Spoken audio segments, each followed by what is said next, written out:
Happy new week, people. Happy Monday. It is the 24th of October. Welcome to TDA, the day after, your favorite news platform and the home of popular culture as defined by the culture. And you have, of course, amazing hosts as you do every single day. Let's introduce ourselves. All right, listen. It's your boy, Big Moss from the east side of the bridge. 6 foot plus of pure temptation. All that good stuff. Can you hear me? Yeah, we can hear you. I thought he was talking to listeners. Yeah. Huh? Are you I'm talking telling to everybody. Oh, okay. I'm talking to everybody. Greetings on this wonderful Monday morning. Hope everybody's cool. Nice. Yeah, I am your favorite. I cannot with these intros. But I'm your favorite shade queen who's not quitting the show. My own royalty. Well, who thought you was quitting? Sorry. I'll give you context after. They've been wilding over the weekend. The Oracle, voice of reason, Mr. Rotations, Big Man Use. Happy Monday. And they call me E-Man, the pro-black activist, TDA producer, news analyst, melanin jam-packed. That's right. So basically...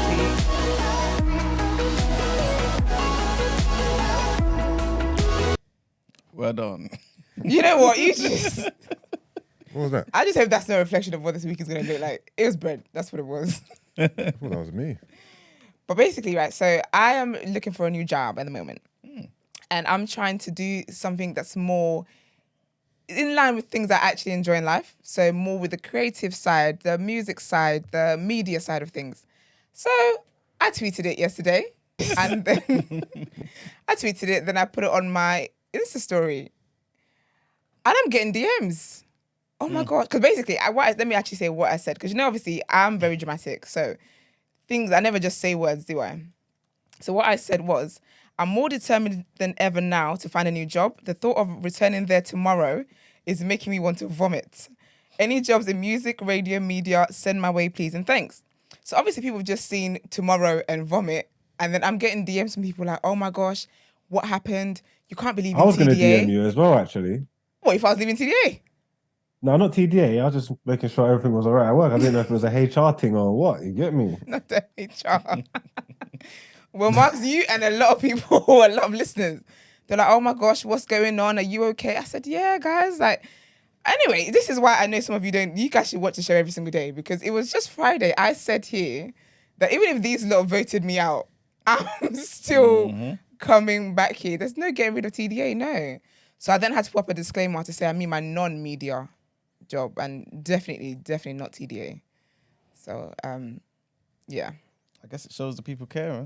They definitely do, but again... You I posted it in the community as well. Did you? Yeah.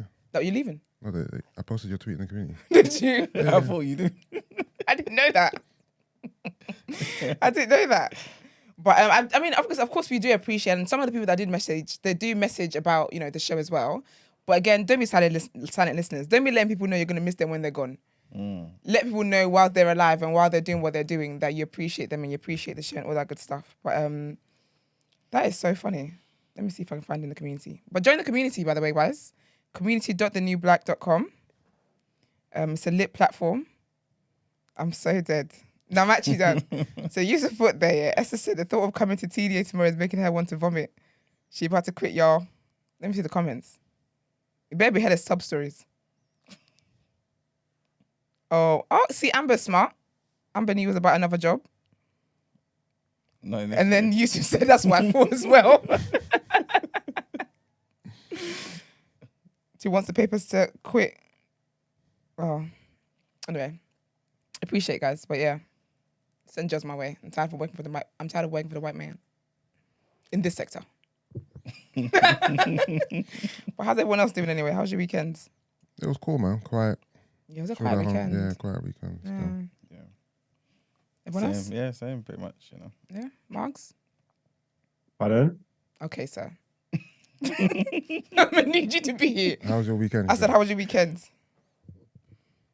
Oh, boring. I went cinema last night. Oh, did you watch Woman King? No, it wasn't showing at the time I wanted to go. How is it? What did you watch? They're trying to make me do some matinee thing. I wasn't trying to watch it during the day. I need to go and find it in the evening somewhere. No, I watched it during the day. It was actually nice, you know. Yeah, but I don't want to. Also,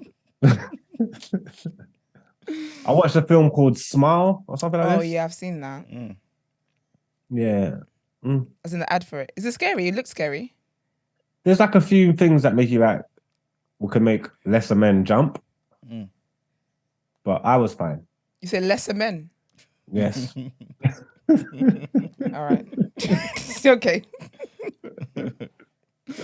But yeah, I saw that. I'm not really into watching like scary, and it's so dark in there. Do you get me? If I watch it in my house, I can have the lights on. If it's in the cinema, it's all dark. There's jumping popcorn everywhere. It's ridiculous. It's not a bad watch. It's not like amazing. It's not absolutely terrible. It leaves a lot to be desired by the end of it though. But yeah, my cinema got sold alcohol, so I was all right. Oh yeah, it's a good cinema. But all right. But before we carry on, guys, do like the video. Also subscribe to the channel. Our subscription's growing, so that's great. So keep doing all of that great stuff. And we've got a lot to talk about this morning. Yes, we do. All right, let's get into it.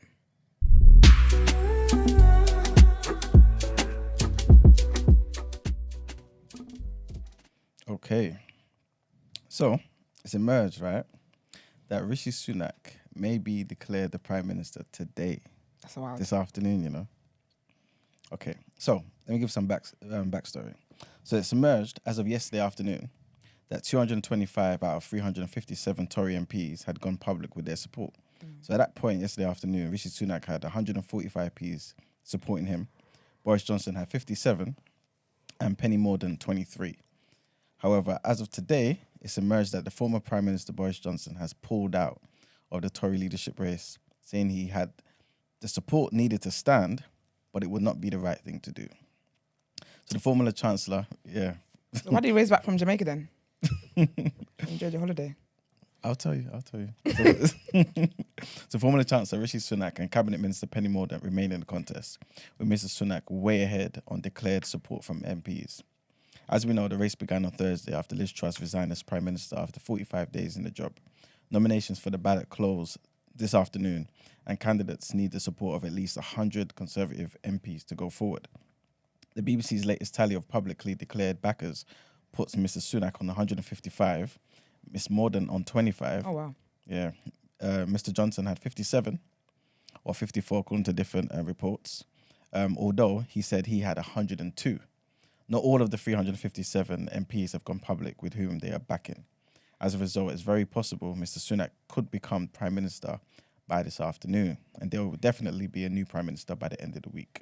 Mr Johnson had been attracted by the race because, as he puts it, I led our party into a massive election victory less than 3 years ago, and I believe I am therefore uniquely placed to avert a general election now. A general election would be a further disastrous distraction just when the government must focus on the economic pressures faced by families across the country. The next general election needs to take place by January 2025 at the latest, but a new PM, the third this year, may come under increasing pressure from opposition parties to call one before then. Johnson continued by saying, I can confirm that I have cleared a very high hurdle of 102 nominations, including a proposer and a seconder, and I could put my nomination in tomorrow. There is a very good chance that I could be successful in the election with Conservative Party members, and that I could indeed be back in Downing Street on Friday. But in the course of the last few days, I have sadly come to the conclusion that this will simply not be the right thing to do. You can't govern effectively unless you have a united party in Parliament. He said he had reached out to both Mr Sunak and Miss Mordaunt because he had hoped that we could come together in the national interest. We have sadly not been able to work out a way of doing this. And so he then goes on to say, therefore, I am afraid the best thing is that I do not allow my nomination to go forward and commit my support to whoever succeeds. I believe I have much to offer, but I'm afraid that this is simply not the right time. When he says that he was hoping they'd be able to come, work it out, does that mean that just one person puts himself forward rather than this whole voting thing? Penny if Penny is really that low, she needs to save face, because I actually respect her. So she needs to just be like, you know what, guys, I'm gonna let this one go to to Rishi. But I never thought I'd see the day. I mean, it's not over yet, though. It's not over yet. It's very close. Oh, is it? It's very close. As in, it's close to being over. Oh, I thought you meant that the scores.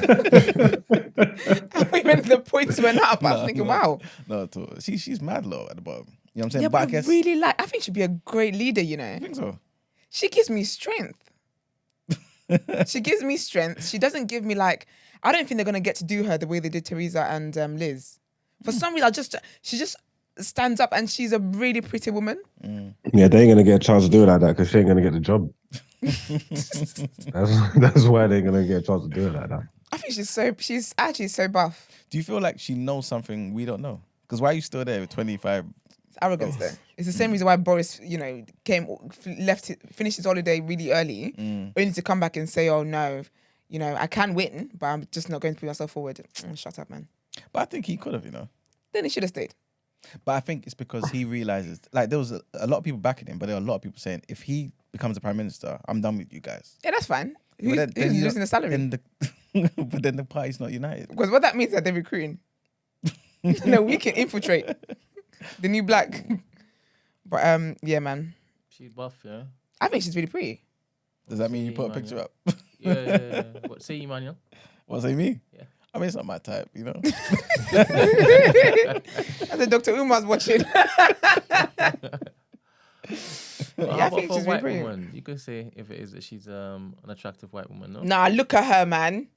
She looks like the type in like what's it called? What's that Shonda Rhimes movie that it's got the husband who's in power, and then she's the one who ends up taking the power from him because she's really the one controlling the scenes. Now I can write a whole script for her. Not a bikini pic. Okay, sis. What's that, Miss London or something? I love it, man. But she's a lot more, she seems a lot more, how do I put it? I hope you didn't end it. Man. She just seems a lot more, I don't know, a bit Bulky. more. No, there's something more about her. Stateswoman-like? Huh? Stateswoman-like? Kind of, and a bit more confident and shows a bit more strength. That's what I'm saying. She gives me like Clinton type vibes. Like she's very, like I know what I'm doing, and I don't think they're gonna get to break her the way they did the other two women. But I guess we'll never know, really. Yeah. What a shame. No, but again, you never know. If Boris votes all go to her, and remember you got like 100 and 5. something left out Yeah. there, 120 something left out there. If they go to her as well, because all she needs is 100. Because last time though, she was compete. quite high up there, wasn't she? I think she was third last time as well, wasn't it? Yeah, but there was Fair. points where she was second at one point as well. Maybe Because I thought it was gonna be very her and Rishi that were up for it. early. I think you're right, actually. Yeah. And she's got a strong name. Penny, No, not Penny. The last name. Mordant. Penny sounds like a Happy Meal. No, the last name. But no, we'll see. It'll be interesting, man. All right. Well, amidst all of that, of course, the Labour Party has to come out then and drop in their 2 cents. And Keir Starmer has hit out at the ridiculous, chaotic circus of the Conservative leadership contest as he pitched Labour in contrast as the party of sound money. So the Labour leader, who is pushing for a general election, said the Tory party was falling apart and failing Britain with its contest while the country was struggling to cope with the financial situation. Starmer told BBC One's Sunday with Laura Kusenberg's show that people were fed up to the back teeth with the leadership turmoil. He said, "My focus is on the millions of people who are struggling to pay their bills, have now got additional anxieties about their mortgage. I know what it feels like not to be able to pay your bills. That happened to me and my family when I was growing up." Labour have soared to a record 30-point plus lead in the opinions poll since Liz Truss's disastrous and short-lived premiership. The polls show the party ahead on all metrics against the Tory leadership frontrunners Rishi Sunak and Boris Johnson. However, it is uncertain whether either would fare better against Starmer. Sunak, the favourite to win the Tory leadership contest and the former Chancellor, has made fixing the economy a key part of his pitch, but Starmer said an incoming government was going to have to pick up a real mess of our economy of the Tories' making. The Labour leader would not elaborate on his party's financial policies, but said an incoming Labour government would face tough choices that meant it could not do some of the things it wanted to do as quickly as it would have liked. Do you think if the next Prime Minister isn't able to turn things around, the general election, people will actually vote Labour? Yeah. Okay. Just imagine the next election and Sunak, provided that he actually wins, is able to beat Keir Starmer. Labour's finished. Completely. Yeah. You ain't seen them for another 20 years. That's what I think. It's mad. Yeah. Well, right. Well, we've got more politics to talk about, so let's get into our what you saying topic of the day.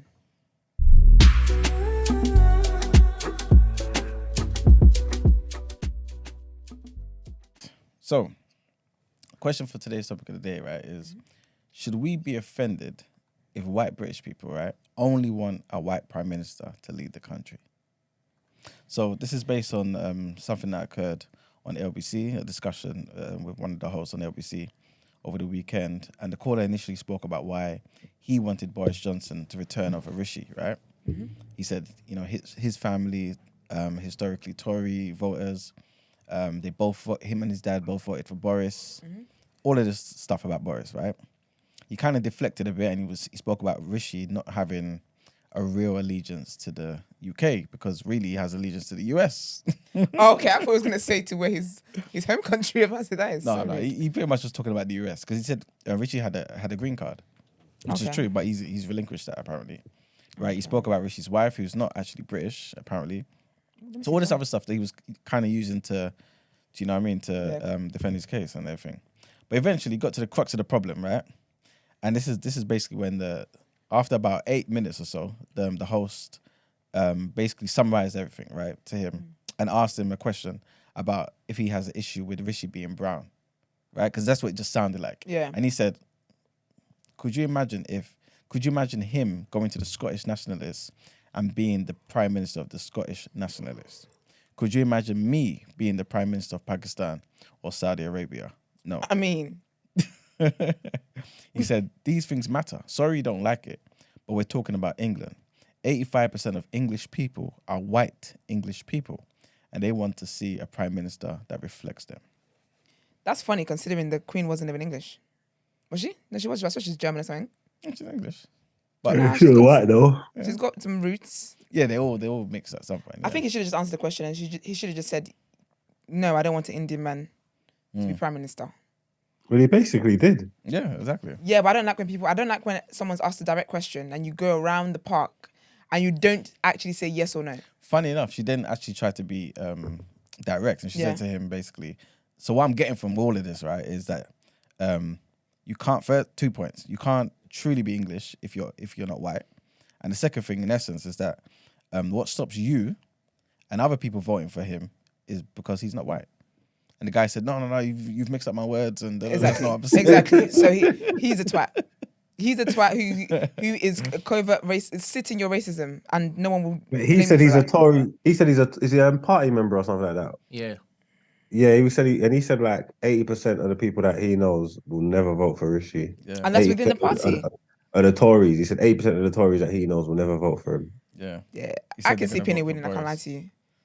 But all right, guys. Out of nowhere. If Penny wins, do you feel like this is just straight? Now we know for a fact. I mean, we knew before, but now they've cemented it, right? That Tories are racist. I'm shocked that Rishi's got this far.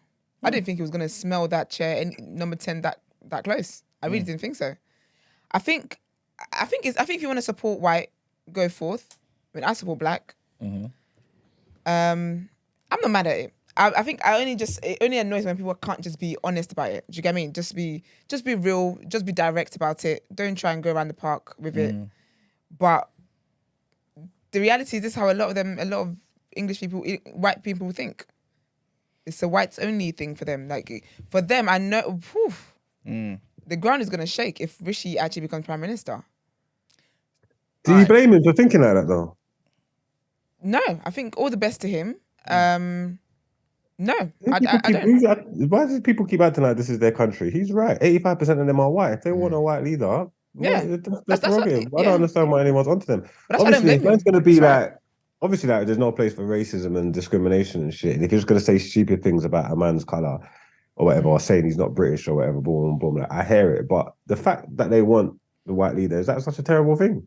No, it's what you want your own kind there. You want because basically when you think about like leadership and stuff like that, I guess you want to see a representation of who you are. Mm-hmm. So if you're white, you want to see someone that's white there. In the same way we would like, at some point to see black figureheads in these spaces, but the whites really rule the country because we're really in their country. So yeah. But I guess according to the law, we're not in their country. This is our country too. Barely. Yeah, but Barely. you know what I'm They saying? remind us every chance we get that I'm telling you. it's not our place. Yeah. And this Man said this he's is an not example. British like Boris. Man said he don't love Great Britain like Boris loves it. You know what I mean? It's mad. That was funny. So you think it's kind of reasonable then for him to want this then? I think it's human Pretty for him to much. want that. I think it's pretty reasonable. I mean, like I said, hearing it and like the way these men convey their arguments, or whatever, can sound a bit distasteful, or like discriminative, or whatever the words you want to use. Mm-hmm. Don't get me wrong, but the actual like idea of what he's saying, that's his prerogative, man. Each to their own, and he's not even lying anyway. Mm. Yeah. Like, it's true. I don't understand what people want from this place. Yeah, I honestly have no expectations. Zero. I'm not shocked that Kwasi was the first one to be kicked out of the place. Of course he would be. He's a scapegoat. Black people always die first. Of course he would be the one to be kicked out. So I'm not shocked. How would He you wants that. How would you feel if this was Labour in power and a Labour caller called up and said the same thing? Would you feel the same? Would you feel different? Yeah, because all I see is white. Whether you're Green Party, Green Party, Labour, BNP, wherever you are, all I see is white. Do you know what I mean? So it wouldn't make a difference to me. And I think with Labour anyway, I just feel like a lot of the stuff they do is very performative in my opinion. So it wouldn't shock me. Okay. What about you, Yusuf? What do you think? Yeah, I'm not surprised at all. Would you feel the same way if it was Labour? What if If he was a Labour supporter calling up to say, look, guys, this has nothing to do with race, Yeah. but the country's 85% white. I would prefer a white to PM me to represent it me. doesn't matter what if it's Labour, Lib Dem, whatever, it doesn't matter to me. This is a white country, so why wouldn't the population want the leader to be white? I mean, it's if you're in Nigeria, would you want the president to be white or black? Yeah. It's fair. I don't even think it's racist. I just think it's representation. If I'm a white person and I live in a country which is 85% white and I'm British, then it makes sense for me to want a white prime minister. If you're completely and utterly opposed to a black or Asian person and you've got, foul reasons for it, then that's a whole different story in it. But just on the surface level, I'm not outraged by this at all. And to me, it's completely normal. Okay. And do you think, and I know this is a slightly different question, but do you feel like you'll have the same sentiment if the candidates, like we saw like other candidates, they were black, right? Or Asian or whatever it may be. And we knew they were better. So let's just say Liz Truss was the candidate, right? Yeah. And for some reason we had foresight. We knew Liz Truss was going to do what she was going to do, right? Yeah. And then we can see we've got a Rishi Sunak, we've got a Kwesi Kwarteng, we've got other Kemi. people. We've got Kemi Badenoch. And we're hearing these guys still saying, we still want Liz Truss. Would you feel any different? If the white candidate was the worst qualified for the job, and you still wanted that white candidate, then that screams a little bit of, foul play there. Because ultimately, yes, you want someone who's white if you're British, but you want someone who's white and competent as well. And if that white person isn't competent, then if the next best person is black or Asian, then if you're, thinking with logic, then you would prefer, someone who's black or Asian if they're the right candidate. So if you prefer someone who's white and incompetent as opposed to someone who's black and Asian and who's great for the job, then that screams, maybe a little hint of racism there as well. Just mad. Like I don't even think I'd be shocked.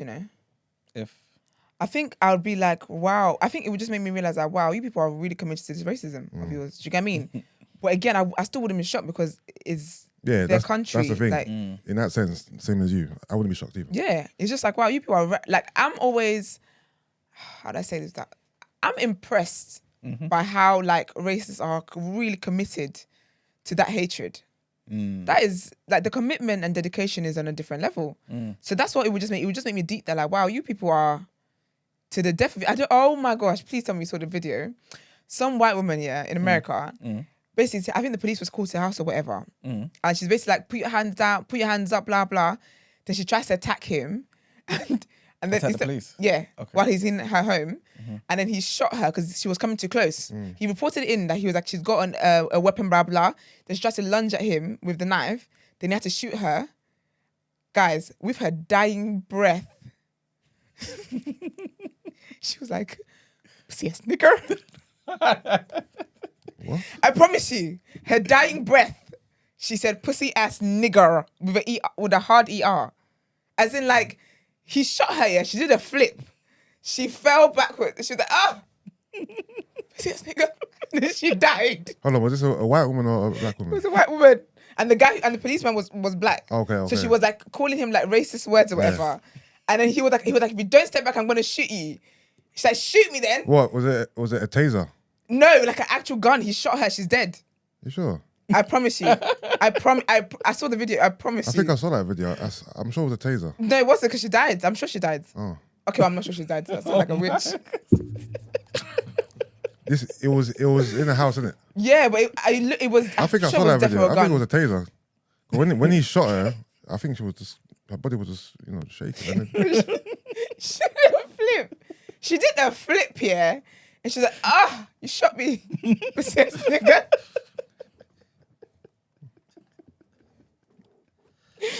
I watched that and I said, you know what? Big up you. They're committed. Because that's your last. If it was that she got shot by a gun, those were her final words. And I know she was proud of that. I'm trying to find it. Oh man, It's ridiculous, man. Nightfall says, yeah, it was a bullet. Oh, was it about it? Yeah. Yeah, I'm sure because I remember reading other stuff after that. People were like, "Oh, was she really shot?" Blah blah. I tried to look up the articles and stuff. She flipped Yeah, forward. she flipped forward. It was the funniest thing. It was the funniest thing. It was just ridiculous. Her dying breath. oh these people, man. And if you listen closely, is when you hear it. So she didn't even have that much life in her to say it, but she still made sure that was the last thing that left her lips. British are committed. I'm telling you. So yeah, I'm not shocked by anything they do, man. As much as they say that, this is a diverse nation and it's all of our countries and blah, blah, blah, blah, it's silly. And that man as well giving the saying about, if you go to another country and the person's white or whatever, like Pakistan or wherever, I mean, they did a lot of damage there. There was still like gold and all these great things there to inherit or to steal. They probably would have white presidents and stuff. I mean, yeah. Yeah, That statement is crazy. Is that brother even qualified to be a prime minister of any country? Could I be the prime minister of Pakistan? Like, no, you probably couldn't. But you couldn't be the prime minister of England. You fucking idiot. You couldn't be a supply teacher, bro. What are you What's talking man about? talking about? Oh man. Oh, dear. It was so funny, man. Oh gosh. So what? Okay. So you feel like what he was saying was reasonable, right? Do you think it's wrong though?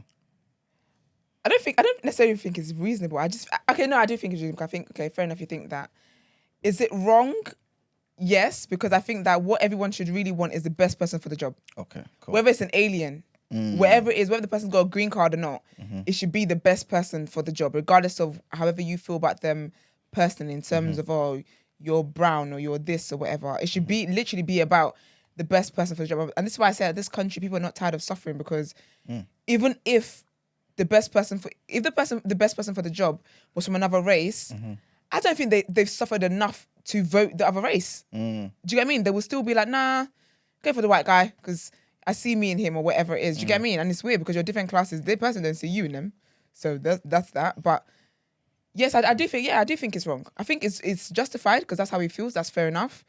However, I do think it's wrong because I think what everyone's focus should be is who is the best candidate for that. And from what he said, he basically said, he's not, he doesn't love Britain like Boris does. What are you talking about? What's that got to do with anything?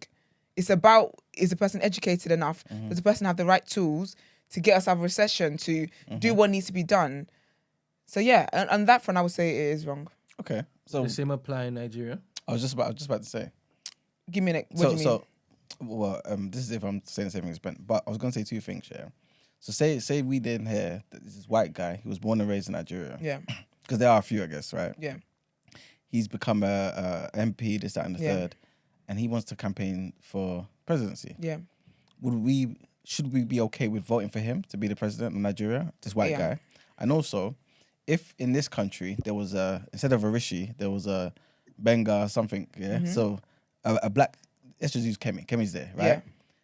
Knowing that black people were less than 4% of the population, Yeah. do you think us as black people, general election time comes, we would vote for that black person? I'll be honest with you, I'm very big on whoever's best for the job. If it was in Nigeria and the white, because all the leaders I've known in Nigeria have come there to rob, kill, and destroy. So if it is that the white man is actually going to be, he's someone who's principled, and he's not going to go there and do the same crap everyone else has done, I'm voting for the white man. If you're going to be the one to take us out of this hellhole we're living in, I will vote for you, because for me, it's about who's the best person for the job. Good job. Okay. Do you get what I mean? It's a good comment that somebody in the chat window says you can't compare the colonized to the colonizer. They've decided to go and take ownership of so many different countries and say you're all part of one big family. So doesn't matter if it is that there's 1% or 0.1% of that particular race in the country, they should still have a chance to sit at a seat. Especially seen as in America, you have 75% white, but yet Obama still cut through. So, good point, Zoe. Yeah, I mean, it's Pick up definitely Zoe. I like that name. different circumstances. 100%. Yeah, definitely. But sometimes for the benefit of the conversation, it's not literal. All right. Well, on top of that, right? Yeah. So many of us don't believe, or at least on Friday, we didn't believe. Even now, right? Some of us don't believe Rishi's going to win, right? Cool. Because of his colour and whatnot, yeah? So let's just say he does win. Yeah. Do you guys see, because remember, this is not the public voting. This is Tory MPs. Yeah. Some are already threatening, saying, I'm going to leave if Boris becomes PM. Yeah. So they've kind of said, we're going to vote for Rishi. This is just a few, right? But let's just say he does win. Do you guys see the Tories in a different light? Do you guys say to yourself, if I'm being honest with myself, this party is less racist than I thought last week? I think it depends how he Not at all. wins. Because in my eyes, Britain, they've always embraced Asian people. Yeah. So, like I said last week, I think Rishi's going to be the next prime minister, and nothing about this surprises me at all. I don't feel I'm not alarmed by this at all. I feel like white people favor Asians over blacks, and this is to me, this is just normal to me. Yeah. I mean, I think for me as well is how he wins. If Penny drops out and he's the only one standing, okay. So, do you know what I mean? But it's actually what Yusuf said. On the hierarchy, it's white man, white woman, Asian man. They dogs, don't care cats. about nobody. They can stomach people. They respect people when they stay in their station. Yeah, like when you stay in their lane. So they can stomach Asian people, whatever. The party might do it because they don't have a better choice. The great British public ain't putting him in nowhere. He ain't gonna win that election because he's an Asian man. Trust me. You mean a general election? yeah, right? but this is the general election though. Yeah, he's saying that he could get through now because it's You're not a saying general. if it was a general election. But when this goes to general election, because he's the prime minister, and it's a matter now of between him and Keir Starmer, he ain't winning against Keir. Impossible. Do you The feel public. I think they will switch him out before then. you can't do that, bro? They can't do Oh, that. they can't. We're again. just about to consider Boris Johnson. Who's can't next? consider- Wait. Then it's with Kemi Imagine- then. Let's Almost- walk through it. Let's walk through it. Let's go. say he gets in power. Yes. Yeah. Because it's likely By this afternoon. by this afternoon. It's likely. And I think general elections are 2024. Yeah. Yes. Do you think that he's going to win going up against Keir Starmer? No. No. So what would the Conservative Party need to do? Oh, to win. In They have order to to switch be- him out. But this is what I'm trying to say to you. They would have needed to put Boris in now. This is the mistake. This is the mistake. I mean, the whole country's a How can you mistake, but- switch him out? A year They before can't. the time? It's impossible, Brett. There's only one way they can switch out, and it's a crime. They can't. They cannot do that again. I think if they do that one more time, it has to be a general election. 100%. There's no Rishi, yeah, wherever he is, if he gets in, I just hope he's got everything sorted what he wants to do. He won't flop. He won't flop. He like can't this. afford to He flop. can't. Like, I don't think even if he tried, he could do worse than Liz Truss. Do you think so? What? I think anyone can, you know. Because I think I think anyone goes in there and people don't give two shits about what you've entered into. They just don't see the pound go up within an hour of you being in there. They don't see petrol prices drop, they get the energy bill. Reality hits them and they don't care that you've only been there for like 30 minutes. You haven't had a lunch break yet. You're now the worst going. It's always about someone to put the blame on. 100%. In my opinion. But he's already got an alley-oop because Liz Truss, as soon as she left, the pound rebounded already. Yeah, You I know would what I'm be saying? if I was Liz, I would have tied myself to the front door and leaving. That's so disrespectful. I don't see them replacing. They Rishi. can't. That is crazy. If they do that, they're defo done at it. Like they're 100%. definitely done.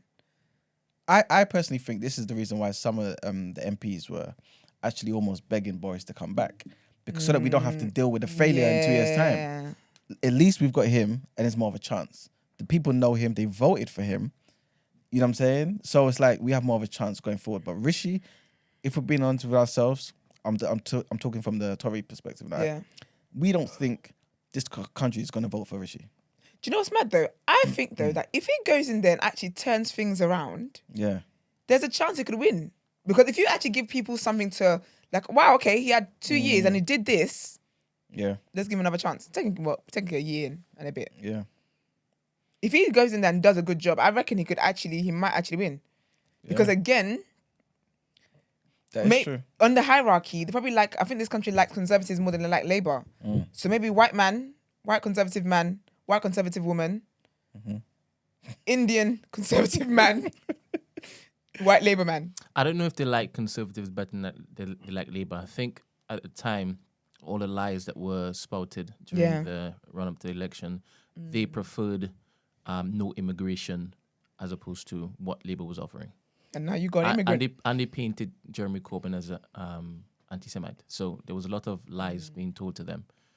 But it's a different thing having Rishi Sunak now say, all right. In fact, London's one thing, the UK is another thing. Yeah. Us having Sadiq Khan is very different than the UK saying they want Rishi, Facts. I believe.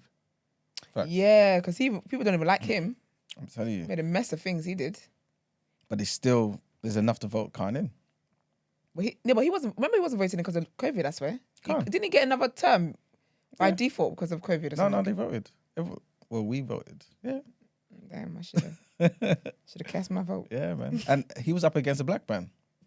What's his name again? Sean Bailey, right? Yeah. Tories.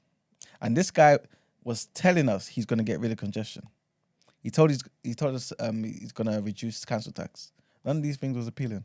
We just wanted Khan. Who's we? The people. You know what I'm saying? And what did Khan bring to the table? More congestion. And people voted him. He's still there now. Is Sean Labour? No, Tories. Huh. But he's not like a no disrespect, but he's not like a Kwesi Kwarteng.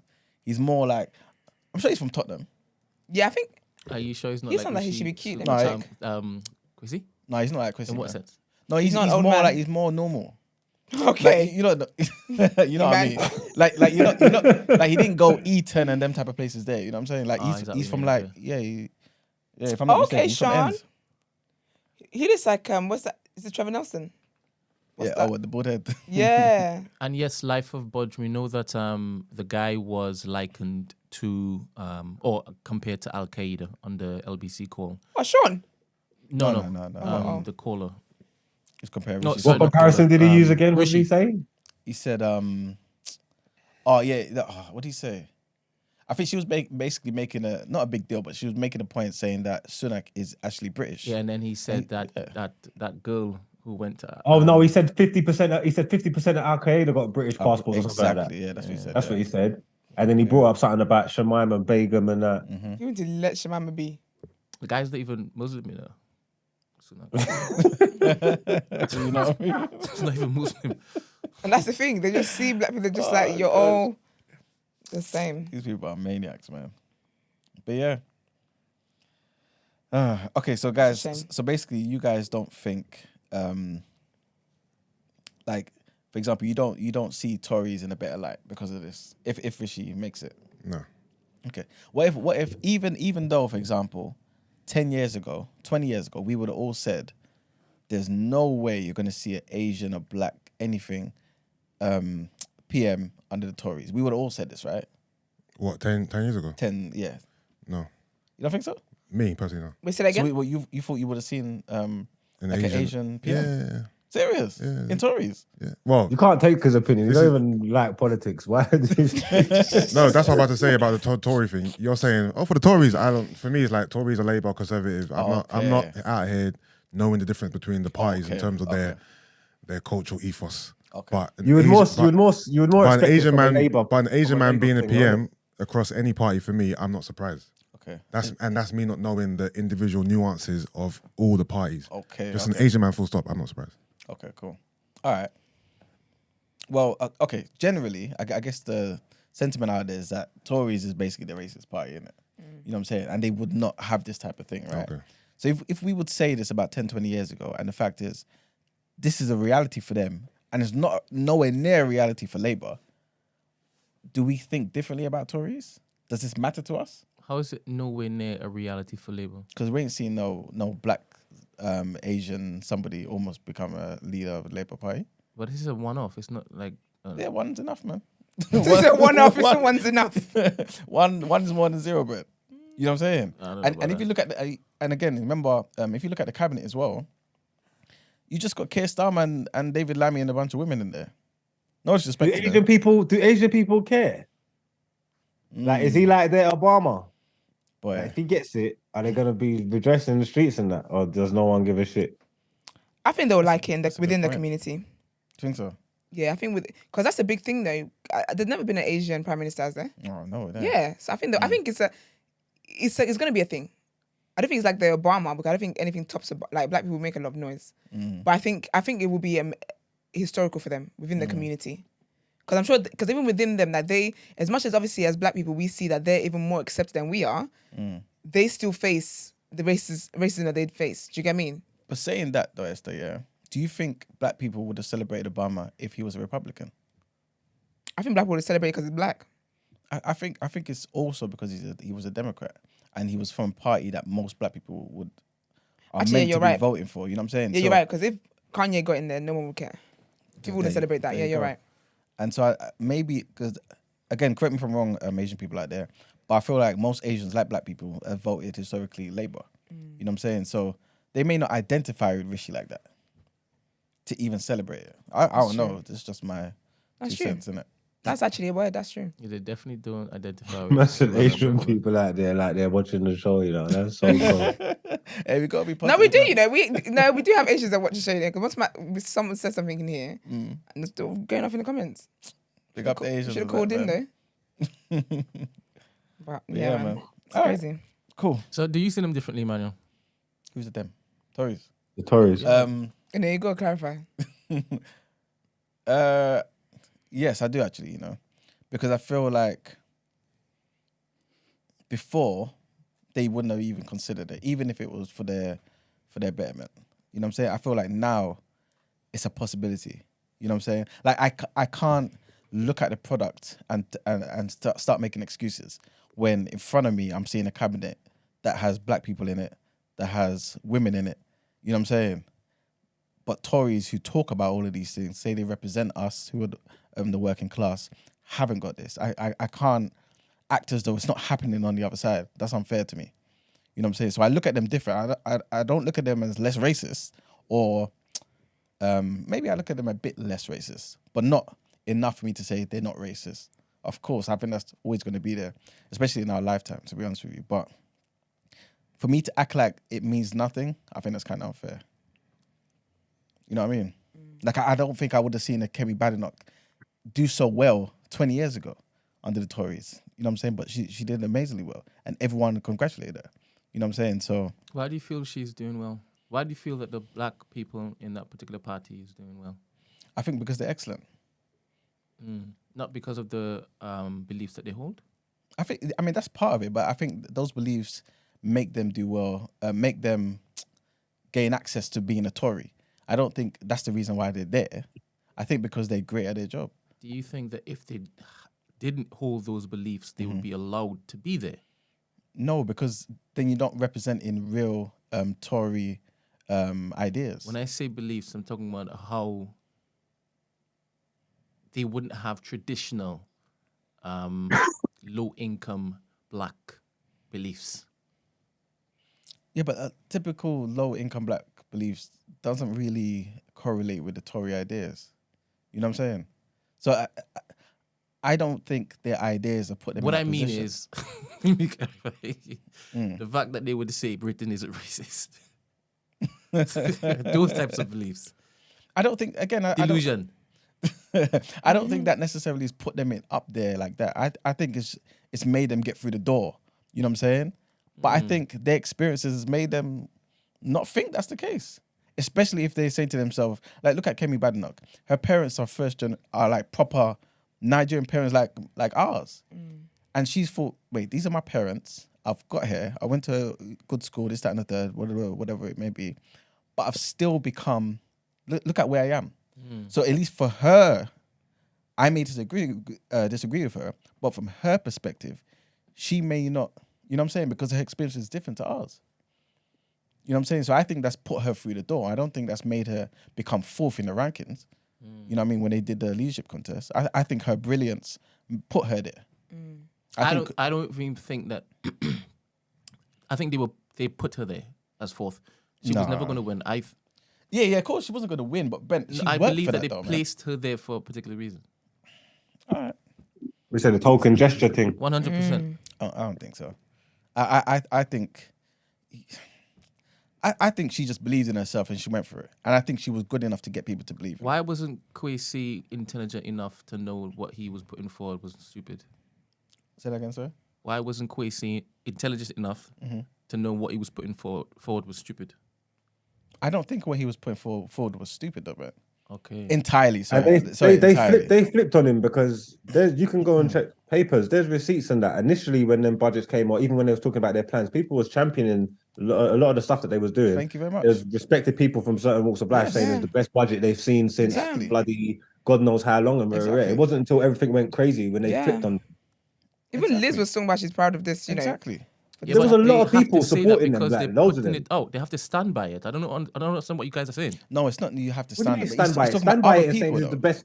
Like supporting someone and saying this is the best budget I've seen since 19 how long is two totally different things. Because you want to instill confidence in the people. That's why you put it out. What are you talking about? And you've souped it up so that there is confidence back in it. It just didn't work because it was bollocks. It wasn't bollocks. It became bollocks because, in my opinion, because they were trying to borrow more money. That's what I think. But tax cuts of any time, at any time, for any amount, to me, is a good policy.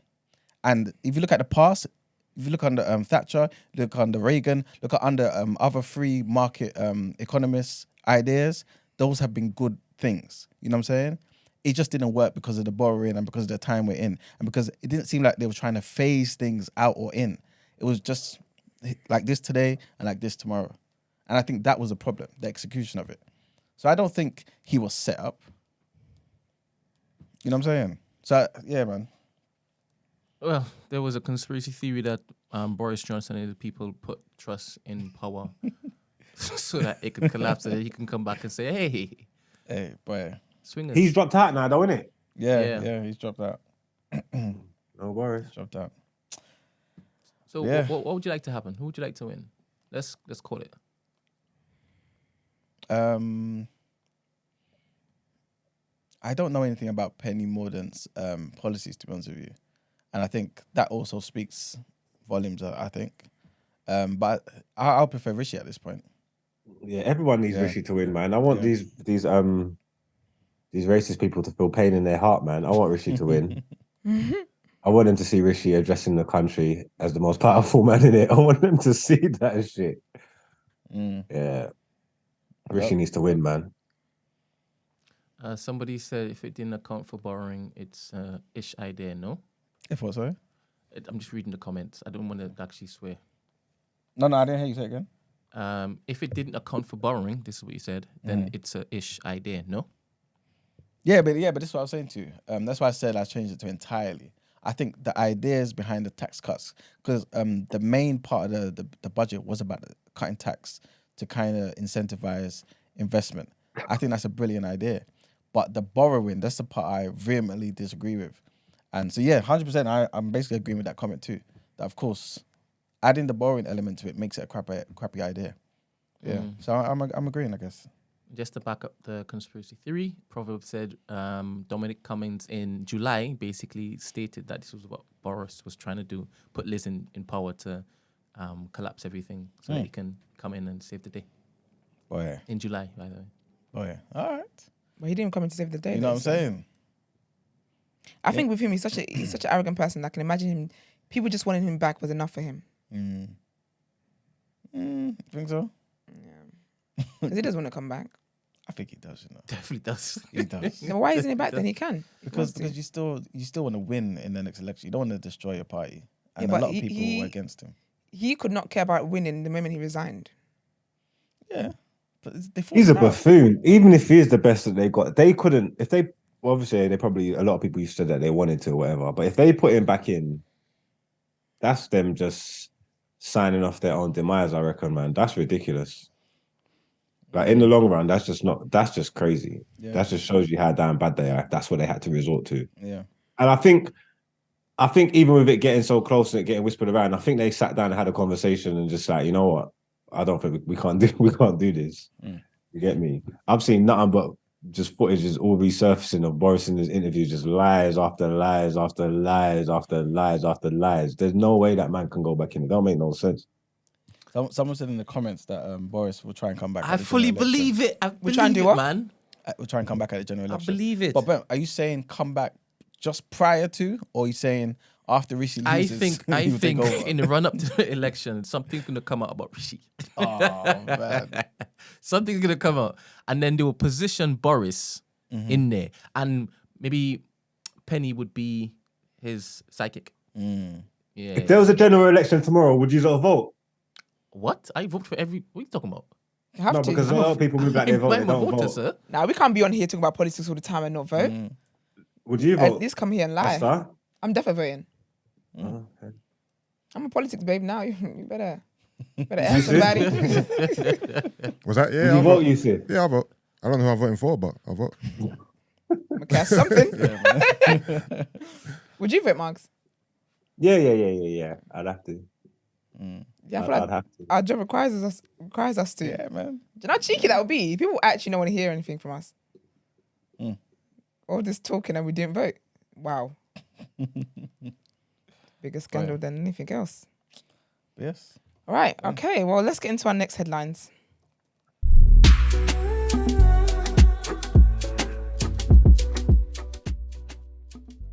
What did Brent say? I'm telling you, Boris come back, and he's even looked to come across as the statesman by saying, "All right, cool, I'm doing it for the party. I'm pulling out," just to kind of New start hero. building up his rep again. 100%. Selfless act. I wouldn't put it past it, man. To be a politician, you have to be a smart guy, you know. Oh, you have to Or be evil. cunning. I would say, not smart. Not both. Yeah. Yeah. Anyway, so our next headline: a charter airline hired to remove people seeking refuge in the UK to Rwanda has pulled out of the scheme after pressure from campaigners. So a plane operated by a privileged style first attempted to fly asylum seekers to the East African country in June, but was grounded by an 11th hour ruling by the European Court of Human Rights. The Mallorca-based carrier had become known as the UK government's airline of last resort for its willingness to conduct deportation flights that other airlines refused. But after an email campaign by torture survivors and refugee organizations, Privileged Style has said it will no longer operate flights to Rwanda. The development will leave the UK government in a fix.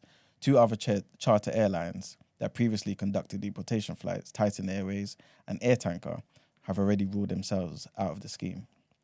So in a letter to the charity Freedom for Torture, which has led the campaign under the hashtag Stop the Flights, Privileged Style said it hereby wishes to communicate the following: that it will no longer operate flights to Rwanda in the future, that it has never flown to Rwanda since the one flight scheduled for June 2022, which is the reason for this controversy, was suspended.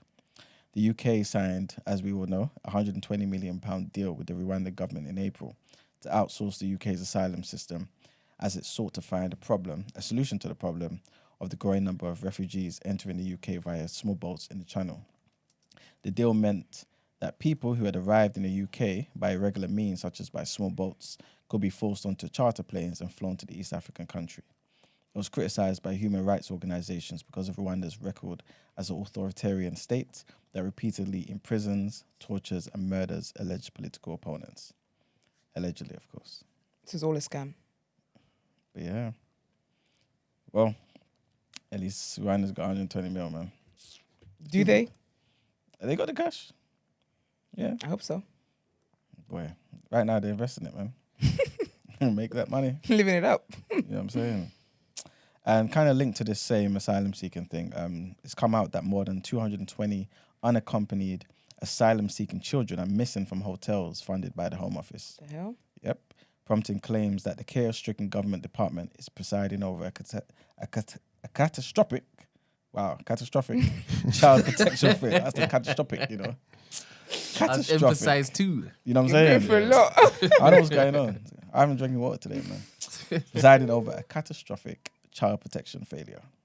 So ministers have admitted that the Home Office had no idea of the whereabouts of 222 vulnerable children it was meant to be protecting. It's crazy. One child, it reveals, disappeared on the same day that they arrived at the Home Office hotel accommodation and has since been missing for almost a year. The Immigration Minister, Tom Pursglove, gave details of 142 of the missing youngsters, of whom 39 had been missing for at least 100 days. 17 went missing within a day of the Home Office placing them in a hotel. 9 were 15 years old when they disappeared, and 32 were aged 16, according to the data, which includes numbers missing until last Wednesday. The number of missing unaccompanied asylum-seeking children, revealed in a parliamentary answer late on Friday, raises concerns over the Home Office's decision to start housing children in hostels and hotels along the southeast coast, keeping them out of the care of local authorities. So they want to do this separately, basically. And the department began contracts with hotel owners in July of 2021 to house children arriving in the UK across the channel on small boats without parents or carers. This is giving child trafficking. Boy, Because what do you mean? How can you lose children? it's crazy, isn't it? That's wild. Crazy. And children under your care. These kids are just out there doing whatever they're doing, or taken, like you're saying. Yeah, because granted some of them have run away, but or they've been taken. Yeah, Because how do 220 escape? crazy. That's But yeah, sad. that's the end of the headlines. All right, well, let me catch you up with some gist and let's get into Word on Road.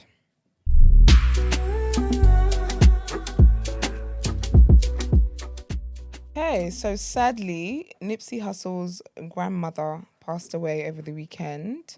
And anyone who is... You guys laughed at the wrong time. What? Alright. What? Yeah, That's rude, bro. yeah, that's wild. Wait, 1 second. What's going on here? Yeah. Can you give them context, please, man? No, do you know what it is? Oh, you are moving crazy about Please. context. 'Cause What are you doing? No, do you know what it is? You laughed at the wrong... I talked about someone's death. Sorry, guys. So basically what it is, yeah, every now and again, I tap Brent to put on the AC in it. Okay. But he was moving, innit?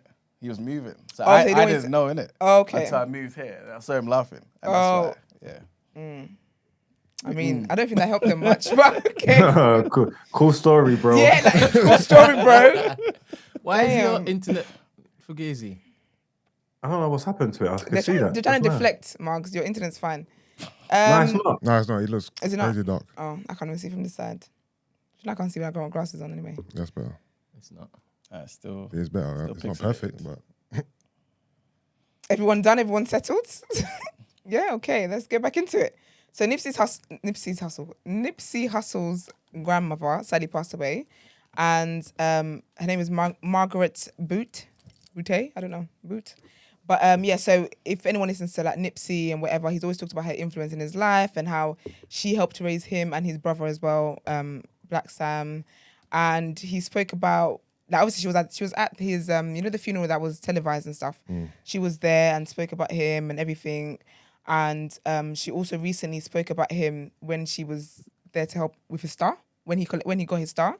And she said, his Hollywood Walk of Fame, that's it. She said, he was the love of my life, always very respectful. I miss him, but I look at his picture and remember all the wonderful times we had together. I thank my daughter for blessing me with Nipsey and Samuel and Samantha. He will never be gone in my heart. He lives forever. Nipsey, I love you. I miss you. So, so sweet. And then also, in regards to even his killer, she actually prayed for him and said, she hopes that he doesn't get killed in custody. So she said, I'm praying for him too. I hope he does not get killed in custody. He has enough time to ask God for forgiveness. I'm Catholic. I do believe in prayer and I'm praying for him. He was a young, ignorant situation. That's a good insult. Oh my gosh, that's a good insult. I'm writing that down. And I'm hoping he's sorry for what he did. So yeah, so she's just always been like, all loving and caring and everything. And sad to hear of her passing. And his sister posted My Angels, and it was a picture of her, Nipsey, and his grandma. And then Lauren London also posted a picture of her and said, "Forever honoured, Granny Gran." So R.I.P. to her and wishing the family healing. And then next as well, people are really wilding over the weekend. So there's a girl who's actually officially Travis Scott's ex. But she is his ex from like 2013. And she looks exactly like Kylie. Some people have a type. Some people really do be having a type. But yeah, so she's Travis's ex from like 2013. And when Kylie and Travis broke up like last year, people basically said that, she was the reason why they broke up. She wasn't really, but they said she was anyway. And then she came out and said, I'm not the reason why they break up, and everyone should leave people alone and let everyone kind of deal what they're dealing with on their own.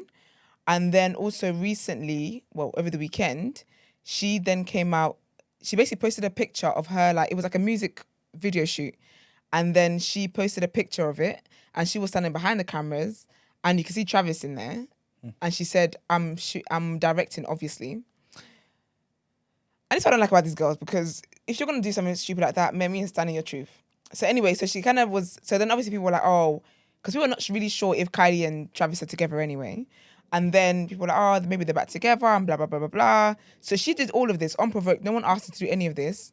And then she comes out like, oh, you guys are just making things up, and, this isn't even, I didn't even know he was at the shoot. So what exactly were you directing then, sis? Okay. And then Travis came out to speak, because basically the fans were going crazy. And then he posted on his story, he said, "It's a lot of weird shit going on. An uninvited person was sneaking photos on what was supposed to be a closed set while I was directing a video. I'm saying this for the last time. I don't know this person. I've never been with this person. So please stop with this continuous cyber games and the fictional storytelling." So he said that, and then that pissed her off even more, because she's like, "What do you mean you don't know me?"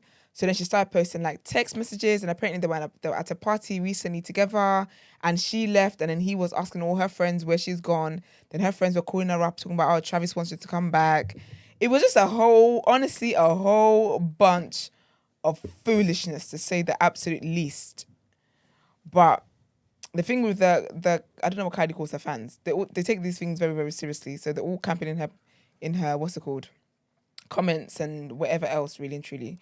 Because apparently as well, and she claimed as well that they spent Valentine's Day together, which is like 2 weeks after I think Kylie gave birth to their son, the child.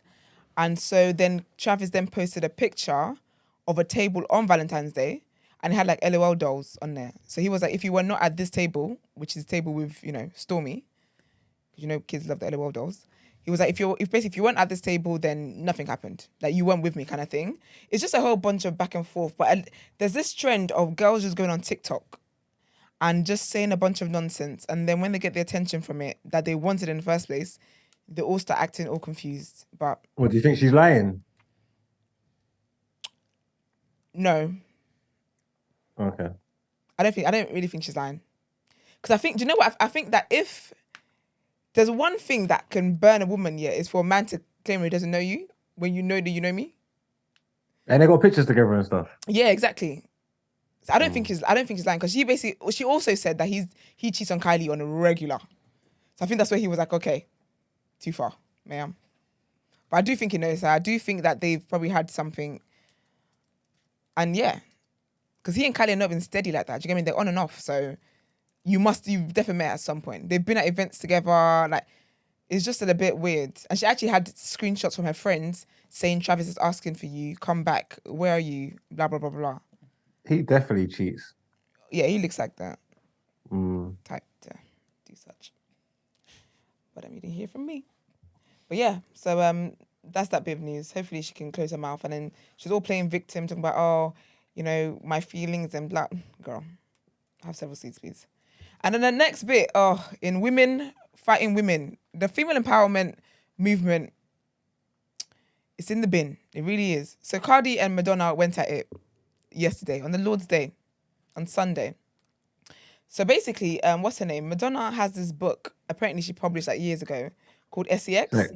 Yeah, Sex. And apparently she got a lot of flack for it and blah, blah, blah. So it's the 30 years anniversary of that. And she decided to make a post. And this is what got Cardi's thongs in a bunch. But basically, Madonna said, 30 years ago, I published a book called Sex. In addition to photos of me naked, there were photos of men kissing men, women kissing women, and me kissing everybody. I also wrote about my sexual fantasies and shared my point of view about sexuality in an ironic way. I spent the next few years being interviewed by narrow-minded people who tried to shame me for empowering myself as a woman. I was called a whore, a witch, a heretic, and the devil. Now Cardi B can sing about her WAP, Kim Kardashian can grace the cover of any magazine with her naked ass, and Miley Cyrus can come in like a wrecking ball. You're welcome, bitches, with a clown emoji. And that's where Cardi said, I have had enough. Like, I'm so done with you guys. I'm over it. So basically, someone was like, oh, these newer artists, you guys always throw in tantrums about being mentioned and you don't even care what context it is, blah, blah, blah, blah, blah, blah. And they're saying that if this hurts you so much, you guys wouldn't have lasted 10, 13 years ago. Then Cardi said, y'all are ridiculous. I don't give a fuck who it is. Nobody's going to disrespect me especially unprovoked. Are you dumb? And then, hold on, wait. And then she basically then went on to say how she said, I literally paid this woman, I literally paid this woman her respects so many times because I grew up listening to her. She can make her point without putting clown emojis and getting slick out the mouth. These icons really become disappointments when you make it in the industry. That's why I keep it to myself. And to be fair, Cardi and Madonna have been on a song together on one of Quavo's songs. And speaking on that, she then screenshot an article that came out around that time where she spoke about me and Madonna. And she said, I met my real life idol, Madonna. I can't even believe I performed at her event and it was the most meaningful performance ever. I grew up with my mum listening to Madonna for hours. I performed Material Girl freshman year in high school, listened to her on all my photo shoots to have super confidence and always mention her in my interviews.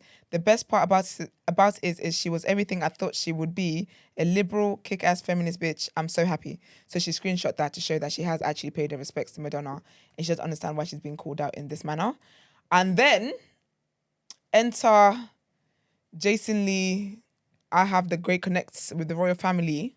He then came out and said, on the phone with Madonna and Cardi, listening to both women share their perspective on the communication going on has broadened their love for each other. Love this. Signed, a fly on the wall. He really pisses me off. He really does. And then Cardi then said, I talked to Madonna. It was beautiful. Have a great day. Drive safely, y'all. And then obviously people, they weren't coming at Jason Lee because they're like, why are you always just trying to be involved in everything? Because in his mind, he's the Yanla of the music industry. Whenever there's beef or whatever, I think even when JT and Cardi were beefing as well, he inserted himself in that as well and said he's the one who squashed the beef. And people were basically coming at him like, listen, like, just stop it.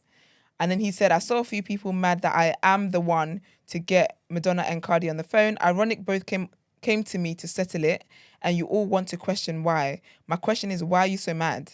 Y'all don't want peace, y'all want drama, and more importantly, you don't want to accept who I am.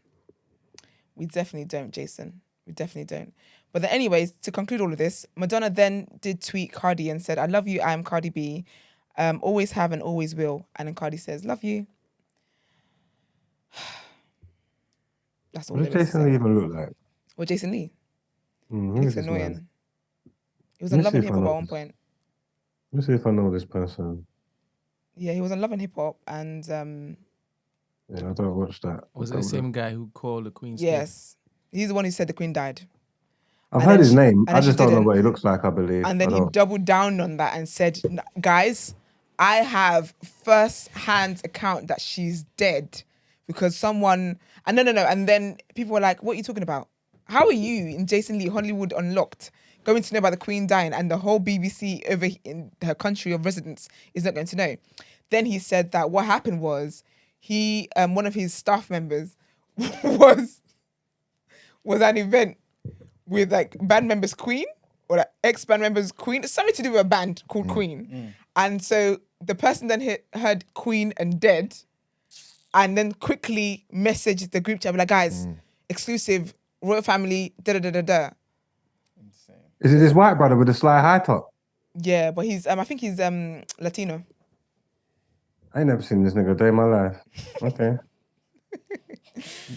But yeah, so but big up Jason Leaf. He's out here, you know, making the girls do what they need to do, because I'm actually over the rap beef and all that stuff. I just think it's really, really bad. It's not good at all. It's just really a bad look for women. And do you know what's crazy to me about all of this? Yeah, all the female rap beefs I've reported on, not one track has been released. Not one. And this is what you guys do. You guys are rappers. But you're doing Twitter fingers instead. It's irritating. But yeah, but in UK news, Lady Leshurr was arrested on Saturday morning for fighting. No way. Yeah, there's a whole video. There's a whole video and everything on Twitter. Someone was on TikTok, and do you know what? It's so mad because like she's literally getting handcuffed. Like she's about to step into the van, and the guy's like, "Lady Leshurr, I love your music." Excuse me, it's 5 a.m. in the morning. What are you talking about? Is there any footage of the fight? Yeah, she was in a fight with two girls. Is there footage of the fight? I'm saying. No. People never recorded good things. So stupid. But yeah, so she was the neighbors basically called the police because they could hear some kind of problems going on outside in Walthamstow at like 5 a.m. in the morning on Saturday morning. And apparently she was in a fight with two women, and both women went to the hospital. And I think she's definitely been charged with 2 accounts of ABH, basically. So she won then. That's good. That is a positive. Look at it that way. On the other hand, she did lose her whole weekend. I think being arrested on the weekend is the worst thing that can happen to you. On a weekend, everyone has plans on the weekend. Even if it's just to sit at home and watch a show, like it's the worst thing. But anyways, yeah. So she will be at the magistrate's court today. So I will let you guys know if anything comes out about what happens there. I will let you guys know tomorrow.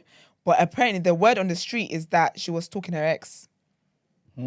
Because when I saw the fight, I said, I hope it's not over a man. When I heard she was fighting with girls, I said, at that time of the morning as well, who's really doing that? I really hope it's not that. It wasn't Paige Keiki she was fighting, was it? Oh, no. Okay. No, that's an excellent. Oh, is it? Yeah. But Paige Keiki is she married or engaged now? Yeah, but that's why, because it was two. Oh, because it's 2 women. 2 women. Paige Keiki is engaged to another woman, so I just thought.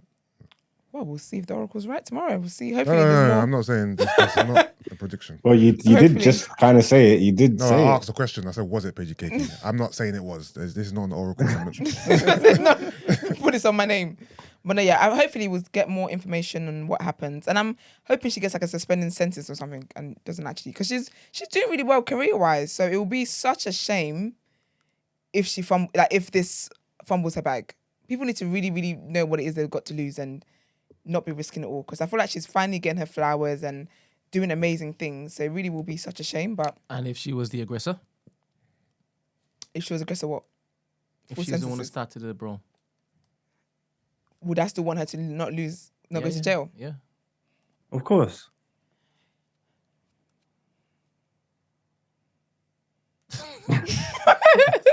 No, I'm playing. I think, because I think it would depend on the circumstance. I do think obviously people should have like self-control and whatever. But if she didn't really cause like serious harm, a couple of slaps, left the mark, a suspended sentence is still good. Because that means if you mess up, any point you mess up, you go to jail. Do you get what I mean? But I just think she's worked really hard that, but it really just depends on what the Don't make situation it make you shuffle. We'll have to be biased if you want. If you want to support Leshurr in her endeavours, then that's fine. No, Whether she started it or not, like whether she started it or not, we hope she's all right and she don't get in trouble. Like, what are you talking about? Yeah. We'll just see what happens, really and truly. I think it really just, it's a lot of, in the words of E-Man, it depends. Basically. It really depends. But yeah, I'll keep you guys updated anyway if more stuff comes out with that. I wonder if she's ever been to jail before. But she looked fine. Honestly, in the video, she didn't look upset. She looked like, I did what I did and it is what it is. She did say something about disappointing, but I wasn't able to pick up. The audio wasn't very clear because the guy was too busy doing fan love. It was annoying. But we'll see what happens anyway. But love to all those involved. And the girls have been out of hospital now, so they must be fine. They must be good. But yeah, should we get into People's Journal? Let's do it. All right.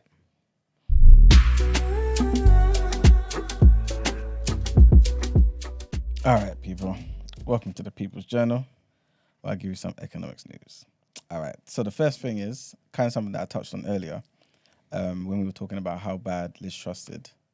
The pound has gained on the dollar. As soon as Boris Johnson dropped out of the leadership race and Sunak became the clear favourite, the pound is doing better, man. Okay, Rishi. You know what I'm It's saying? your bad self. Yeah, the That's markets good. opened up this morning and the sterling stood around 0.4% higher. Yeah, so one pound is equal to $1.13, 1.34, basically. Also, government borrowing costs also dropped as the markets opened as well. So yeah, things kind of look kind of positive based on what's going on, especially when you consider on Friday when all this nonsense was happening. Yeah. The pound fell as low as $1.11 dollars, so $1.11. So it's up. It may not seem like a big deal, but this obviously, when you consider the amount of billions is out there, it definitely adds up. You know what I'm saying? And like I just said, the government borrowing costs fell back, you know what I'm saying, following Mr. Johnson's decision to be like, look, I'm going to chill this time. You know what I'm saying? The interest rate or the yield on bonds due to be repaid in 30 years' time dropped to 3.9%. So again, like I just said, makes the government borrowing cheaper. They apparently hit 5.17% on the 20th of September, which was just after the mini budget. And after that pledge by Mr. Kwarteng to announce more tax cuts. Remember, he said, I'm going to do more tax cuts, guys, after he did the initial reveal of his mini budget. So, yeah, things just seem to be better because Truss and Kwarteng are just not there. That's so you know rude. what I'm saying? But again, on top of the fact that Boris Johnson's not come back and also Rishi Sunak seems to be a clear favourite, I think it's because Sunak was a chancellor before. So people just see it as, well, this guy is obviously economically sound. He knows something. You know what I mean? We can't just put it in the hands of somebody else who's not been in that position, maybe didn't even study at school. If I'm not mistaken, I think Liz Truss, Brent, if you don't mind checking, actually studied economics in uni. Liz Truss. Yeah, I believe so. Just get a refund. But yeah, so things are looking on a positive. Hopefully things continue to get progressively better. You know what I'm saying? Especially if Sunak wins. You know what I'm saying? Philosophy, politics, and economics. Yeah, there you go. College. Yeah, yeah. Them joint degrees. She probably did one module, one economics. That was at college. Oh, at college. Okay. College? Oh, Yeah. please. 1 to 3. I mean, I studied politics in uni. You guys see how I am on here. But yeah, so that's the first thing. What's his name? Mervyn King. He used to be the governor of the Bank of England, right? He's come out and he said yesterday, the average earners, rather than the wealthy, will likely be required to pay significantly higher taxes to finance higher public spending in the UK. So he basically said, this is what he said. This is kind of a semi-quote, right?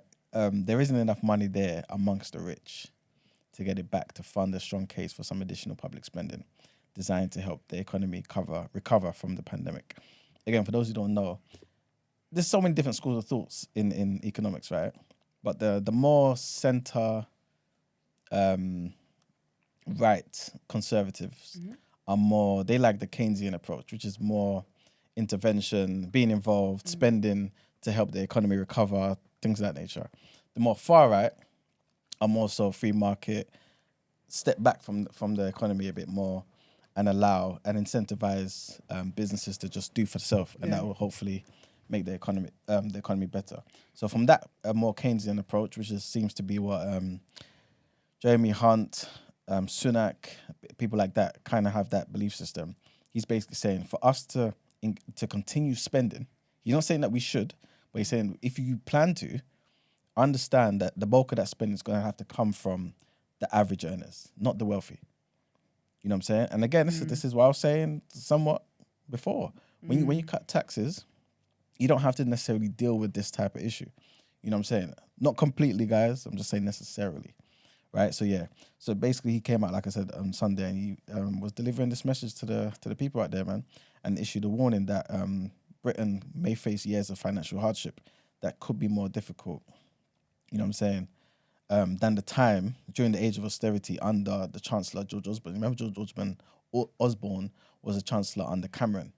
So during that time when they were a bit more stringent with the budget and stuff, he's saying it could be worse than that. You know what I'm saying? Because of, everything that's kind of happened, unfortunately. So yeah, long story short, he's basically saying we should return to another age of austerity. which is, you know what I mean, being more careful with our spending and things of that nature. But if these guys insist on having to spend, understand that the spending is going to come from the average earners, because the rich, the access to that funds is just not there to do everything that we want. Yeah. You know what I'm saying? And I think that's something that people need to consider as well, long term, because it will affect everybody.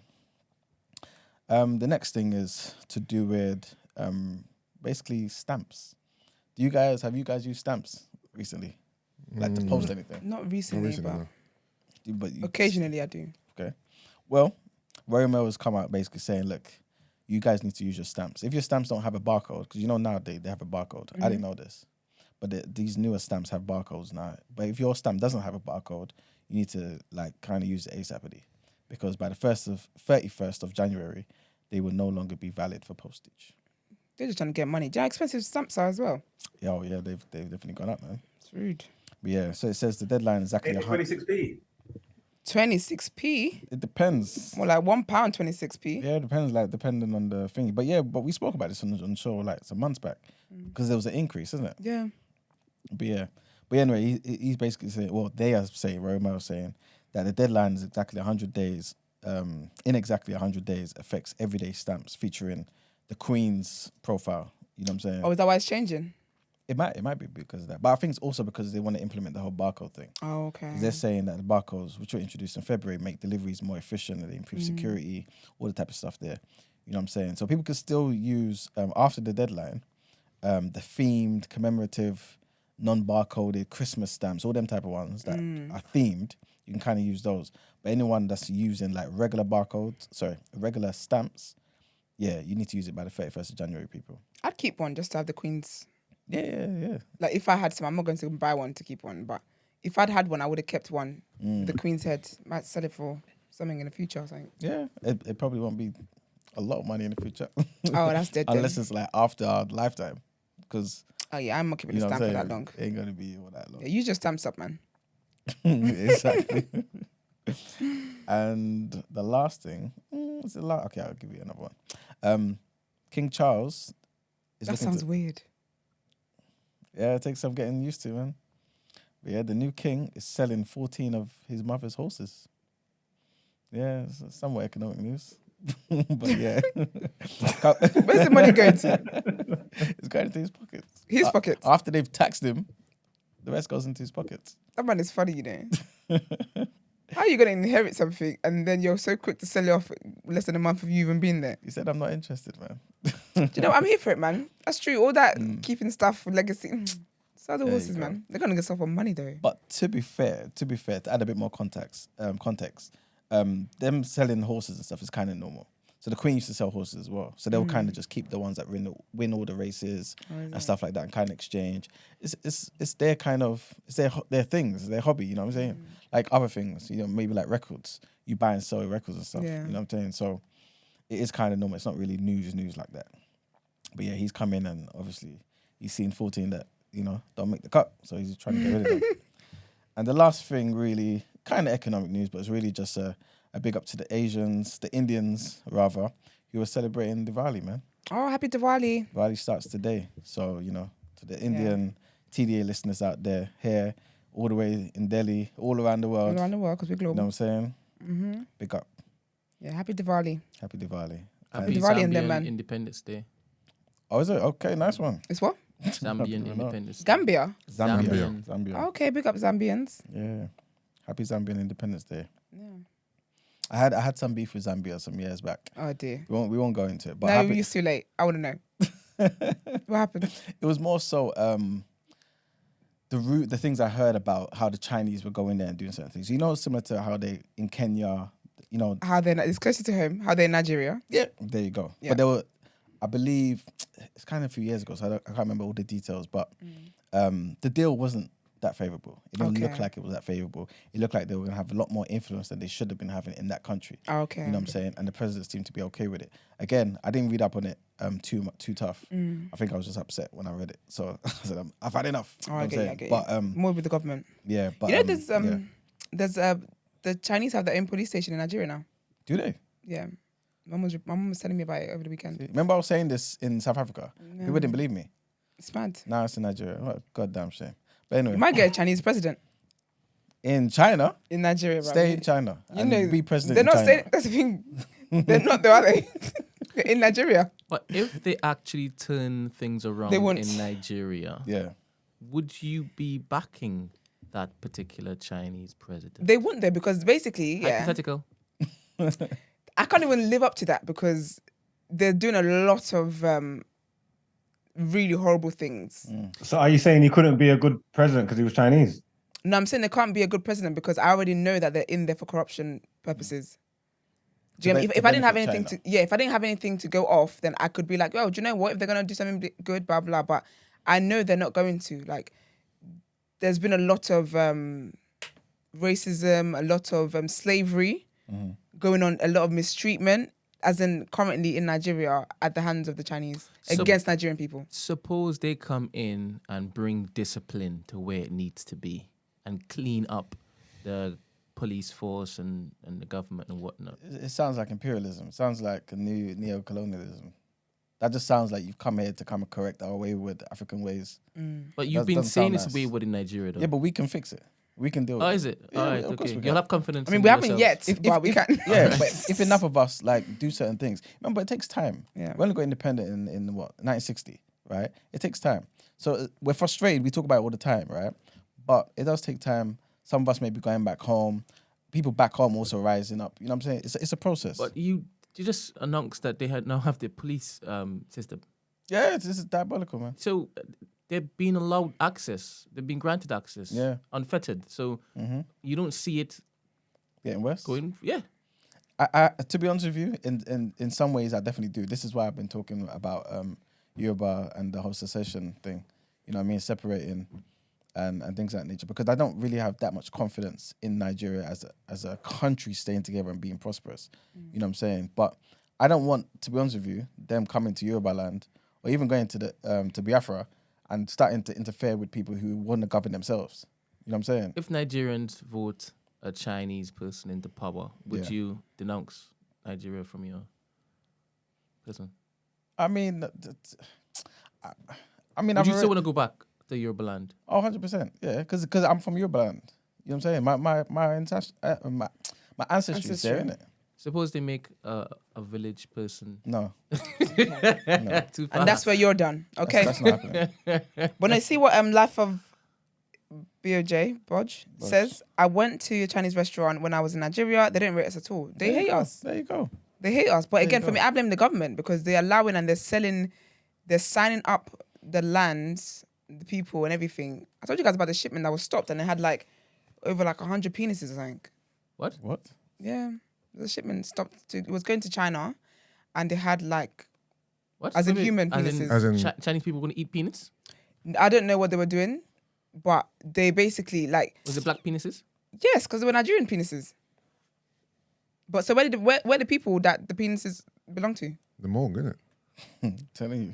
Yeah, it could be that. That's true actually, because they do that. Kill them, they're gone. So should we speculate what they're going to do with the penises? No. Nah. No? can't. No. What? I think it's for medicinal purposes. Yeah? What, smoking You dicks? know, cuz? Smoking dicks. Huh? Well, no, I mean, sometimes... what medicinal purposes Hello? are you aware? No, I'm not that well versed in the arts of it, but I've heard people using like tiger cocky and rhino cocky for certain things. So I'm guessing they're using human cockies as well. I'm guessing they're just going to put it in their cauldron and bubble it up. I don't know what ailments they got or what they're going to use or what. Cauldron. I'm just saying, innit? I don't know what they're going to be using it for, but I would just assume that's what it was for. I mean, because what else they're going to do? I don't think they just want to be. I don't think it's for consumption. It might be dick transplant. The strength of the panther. On the Chinese person. What? That's, Yeah. how you gonna blend the Bleach colors in that? What? So Bleach what? The it. Chinese woman? Bleach the penis, attach it to the man, and off his girl goes or guy. I think that's the most feasible explanation. Yes, it's dick You transplant. don't think that's the most sensible explanation? I think it makes the most sense to me. Oh god. Okay. I'm sorry this happened in your segment. Yeah, I forgot. I'm sorry. Better yours than mine. Well, back to big up Diwali, man. Yeah, someone said it'd be a sick Diwali for Rishi if he actually wins. For real. His wife is really pretty. I looked her up. Mm. Pretty What pretty. are you Asian. talking about? Ben, please. Brian, you don't count. Please, Ben. Nah, I'm putting the picture up. Don't disrespect the wife, man. I didn't. I didn't. You're questioning. You have to. You're about to question. No, because this is the second time she said something like this. I just think everyone's beautiful. Well, You're older than that, man. within reason. But yeah, man. I'm not waiting for Brent to put a picture out. Let's go. No, I'm waiting for him to pull up. Jeez. Because I know he's not going to put That it is up. my fault. His mum. That's his wife. Oh, okay. So let me see the picture. Is it on the screen? I'll put it up on the screen. Because the wife I Googled, she looked nice. Yeah, sure. She's a fashion designer and everything. Yep, Oh, is yep. it? Yeah, man. Okay. Women making money. I told you, the guys these days love independent women. You know I can't see far. Don't do that to me. But if it's the same woman I looked up on my Google, it definitely is. She looks like his mum. Okay. Like she looks like she could be his mum. She's older. She's a bit older than him still. Nah, stop it. Look how pretty she Did you is. put on the live chat? I am. But she does look older, though, than him. I'm not saying she's pretty I don't or think not pretty. so. I'm just saying she looks a bit old. Don't think so. I don't think so. What is she? What colour is she? She's Indian too, and that's what I like. They keep it. Anyway. Yeah, man. Someone said one went Esther's band. Okay, can you move on now? Are you done? Yeah. Now she looks pretty in that. Are you guys okay? Little Kama Nah. Sutra thing, yeah. All right, this is definitely the time to move on. Let's get into our daily segment, the rotation.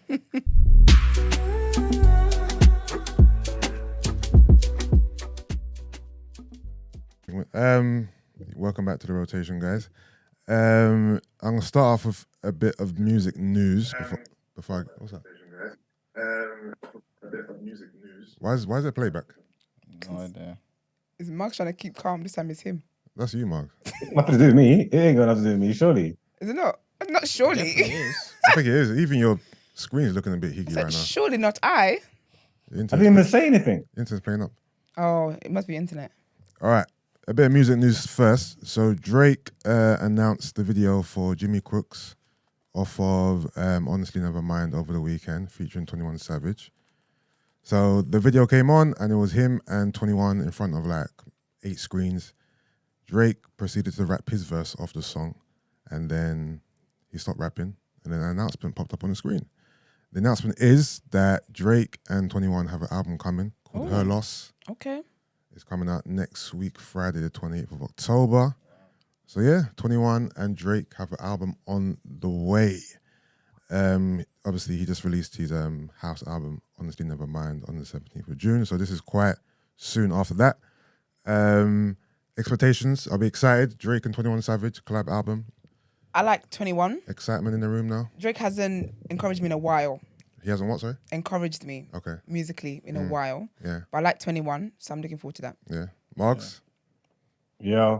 are you Am I looking forward to it? are you excited by this news? No, not particularly. No? Nah. Reasons why? Reasons why?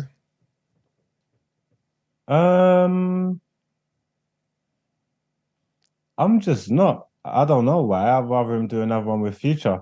Okay. I'd have to wait and see it. Like if it's good, then I'll take it in. But like initially, like I saw it and I just thought, okay, we'll just wait and see what this is saying. Yeah. I'm not excited. I just I don't know. Okay. All right. Well, like Marcus referred to, actually, this is Drake's second collab album with another artist.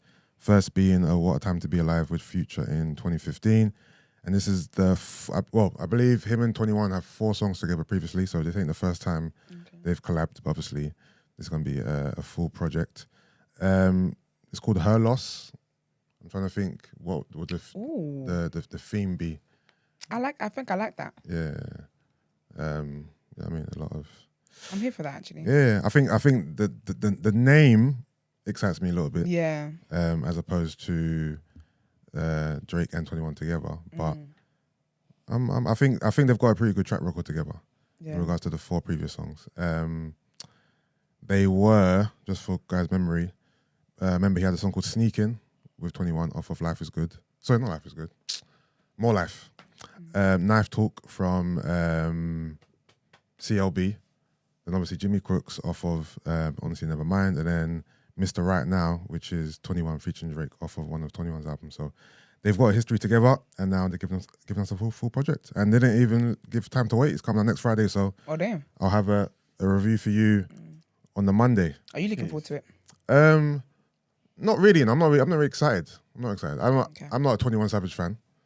So that's that. I like Drake, but I'm not a Drake super fan. So, but I'm interested to hear what it sounds like, especially this album's come quite soon after his last release. So we'll see. Okay. We'll see. All right, more music news. Sorry, and an album that I am really looking forward to. Nas has announced the third installment of his King's Disease series with King's Disease 3, KD3, which will drop on the 11th of November. This is the third installment of the King's Disease series, his fourth album in 2 years, fourth album with Hit Boy altogether, and almost 30 years since his debut. He's releasing music like a new artist, really. Seems hungry, revitalized. This is an unprecedented run for someone in the game for so long. So yeah, looking forward to that. That's the news. All right, and then let's get into some music. So, any Jeezy fans in the room? E-Man, Marks, no? Yes, sir. Jeezy that married the Asian woman. Yeah. So Young Jeezy released a new mixtape with DJ Drama called Snowfall. 17 tracks, 48 minutes long, features from Little Durk, 42 Dog, ESTG. This is a return to form for Jeezy. Oh, is it? Yeah, for me. And I've seen a lot of talk online as well. I think everyone kind of shares my sentiment. Because his last few albums missed the mark completely for me. But this is the Jeezy that we've been missing. This is, for me, his best project since TM103, which came out in 2011. This is proper vintage Jeezy. I feel like he's got his street swagger back. Okay. Back to that soulful trap music, quality street music. Production's great. You got beats on there from Justice League and Don Cannon. Grown mature, but still trap. I feel like an album's coming as well because there was a leaked track list that featured features from Rihanna, Kanye, Post Malone, but people expected those songs to be on this project because the track list got leaked last week. This came out. Those songs that featured Rihanna, Kanye, and Post Malone weren't on there. So some are saying that those are for his album, which might come along later this year or next year. People are really excited about the Rihanna feature because obviously I think Rihanna hasn't released or done anything for a while, according to her fans. Yeah. So people were excited to see her name. They had like the writing on like a whiteboard, and the whiteboard was kind of blurred out. In terms of tracks, I recommend you checking out on this project. Snowfall, the title track is big. 100, Big Snow, My Accountant, Grammy. Those are all songs that I really, really enjoyed. But yeah, this is a return to form for me for Jeezy, man. This is the Jeezy that I've been missing, man. Proper trap music, great beats. That real cocaine music. So shout out to Jeezy.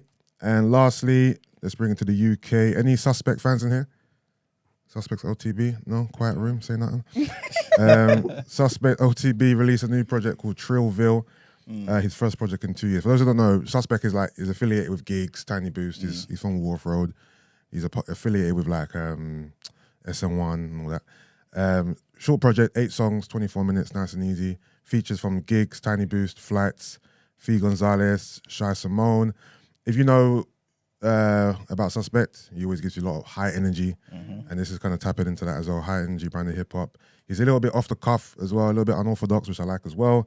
For me, he kind of fell off in the past recent years. I wasn't feeling his last few releases, but this one I really liked, to be fair. I think this is kind of back to what I liked from him. A lot of swagger, bravado, ad-libs, a lot of, dark beats, trappy beats, hip-hop, fusion type beats, but still that high energy smack talk that I like from Suspect. So definitely check it out.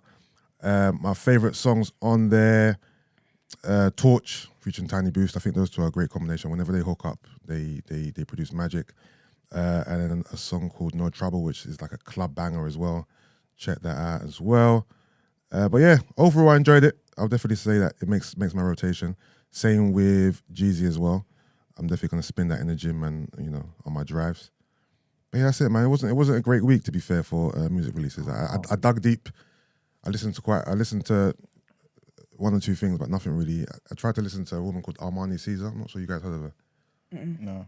She's signed to Griselda. That's Benny the Butcher, Conway and them. I got halfway through her album, but it wasn't touching my soul. You really don't like British rappers, though, do you? Like who? Didn't you listen to Teflon's? I didn't know he released anything until late yesterday, and by then it was too late. Yeah. Okay. Why are you smiling when you said that? I know. I love British rap. I love British rap. I love British rap. Something else. Graham. But no, I didn't realize he released anything until late yesterday, and by then I was like, because even all my there's different pages I check.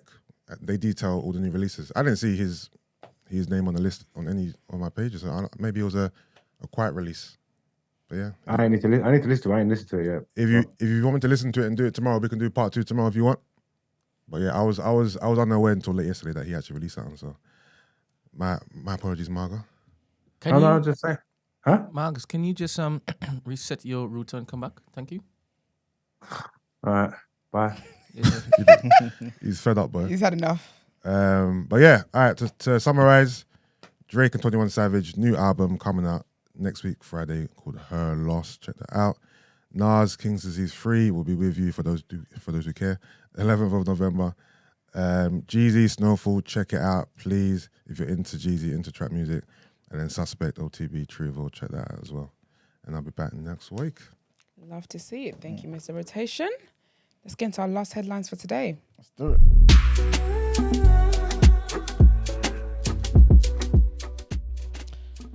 Okay, so this headline takes us to Nigeria, man, to Yoruba land, in fact. Brent?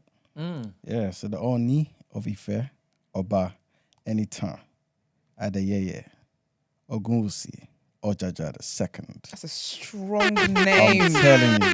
That's a strong... Big up Yoruba men out there, man. That's right. He has added his 5th wife to his family.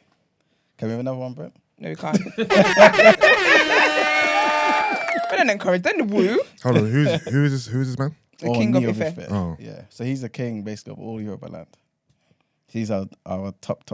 Is he a handsome man? Yeah, of course he is, man. I'm going to be the judge there. Are we back? So the new queen, Ronke Ademiluyi, got married to the king on Thursday last week. This came right after the wedding Thanksgiving celebration of the king's marriage to Mariam Anako, which was held just a day before the Ooni's 48th birthday celebration, which is on October the 14th. So as you could tell, obviously, those two marriages happened quite quick. But you get a bit more context as I continue. So the palace was filled with much excitement as the people of Ife converged to celebrate the king grand style.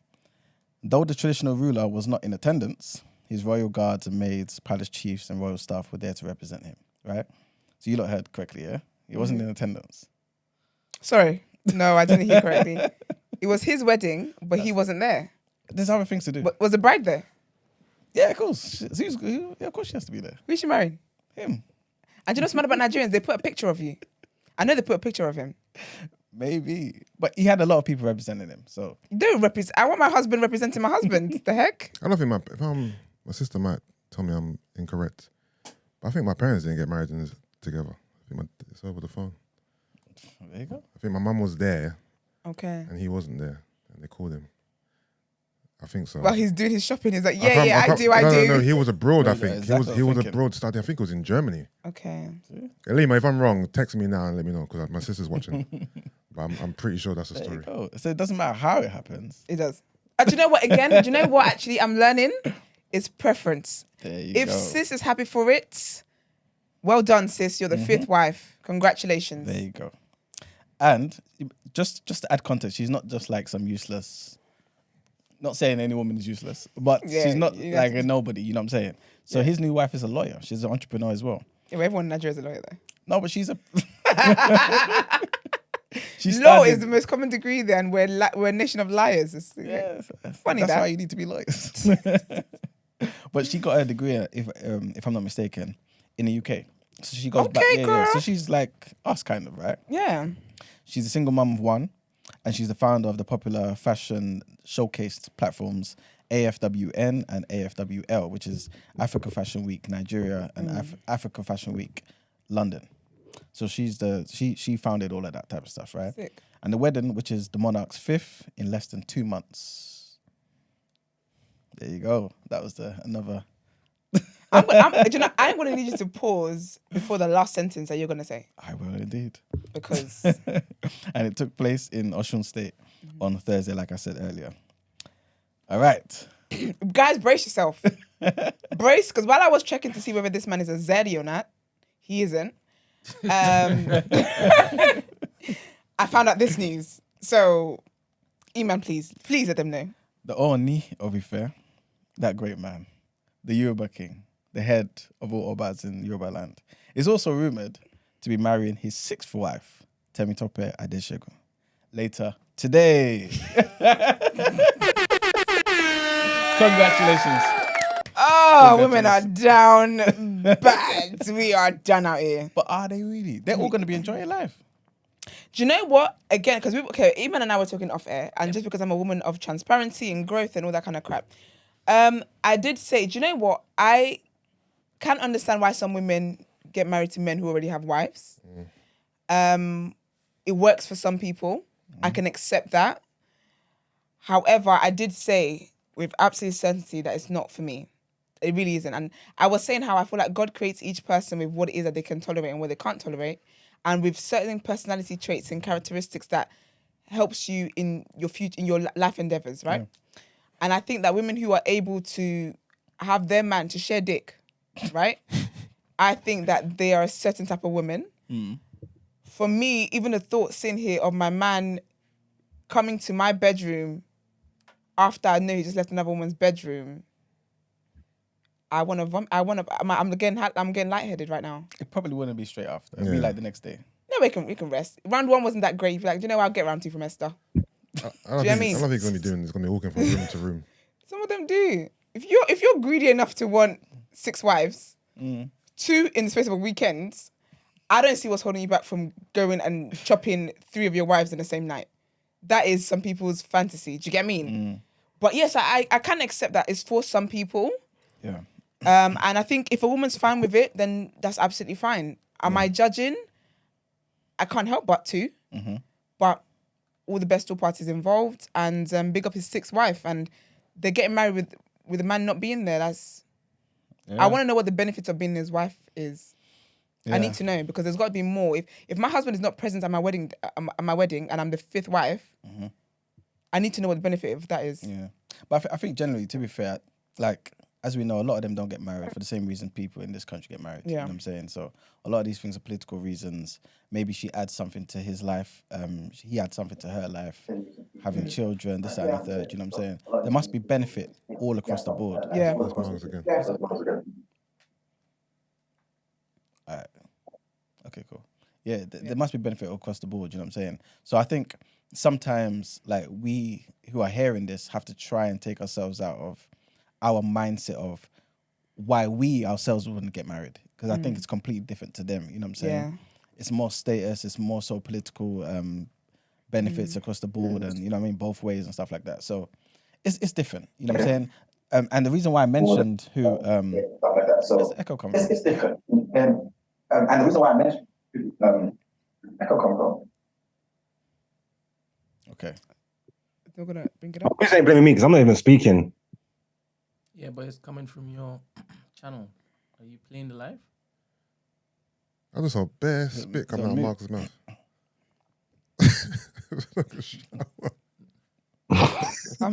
I can't.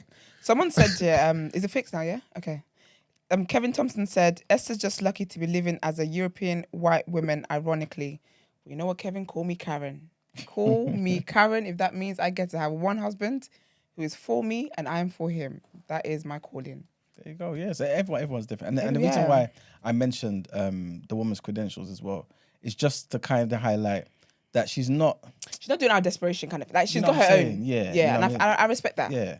I love a boss babe, man. It wasn't maybe just someone just said, oh, you know, we're just going to marry you in. And it was arranged when she was a little girl. And there must be something benefiting her as well. You know what I'm saying? These are not idiots. It definitely comes with, like, especially with Nigeria, like Nigerians love a lot of status and like notoriety. It definitely comes with some kind of 100%. Like it comes with status. It comes with something. 100%.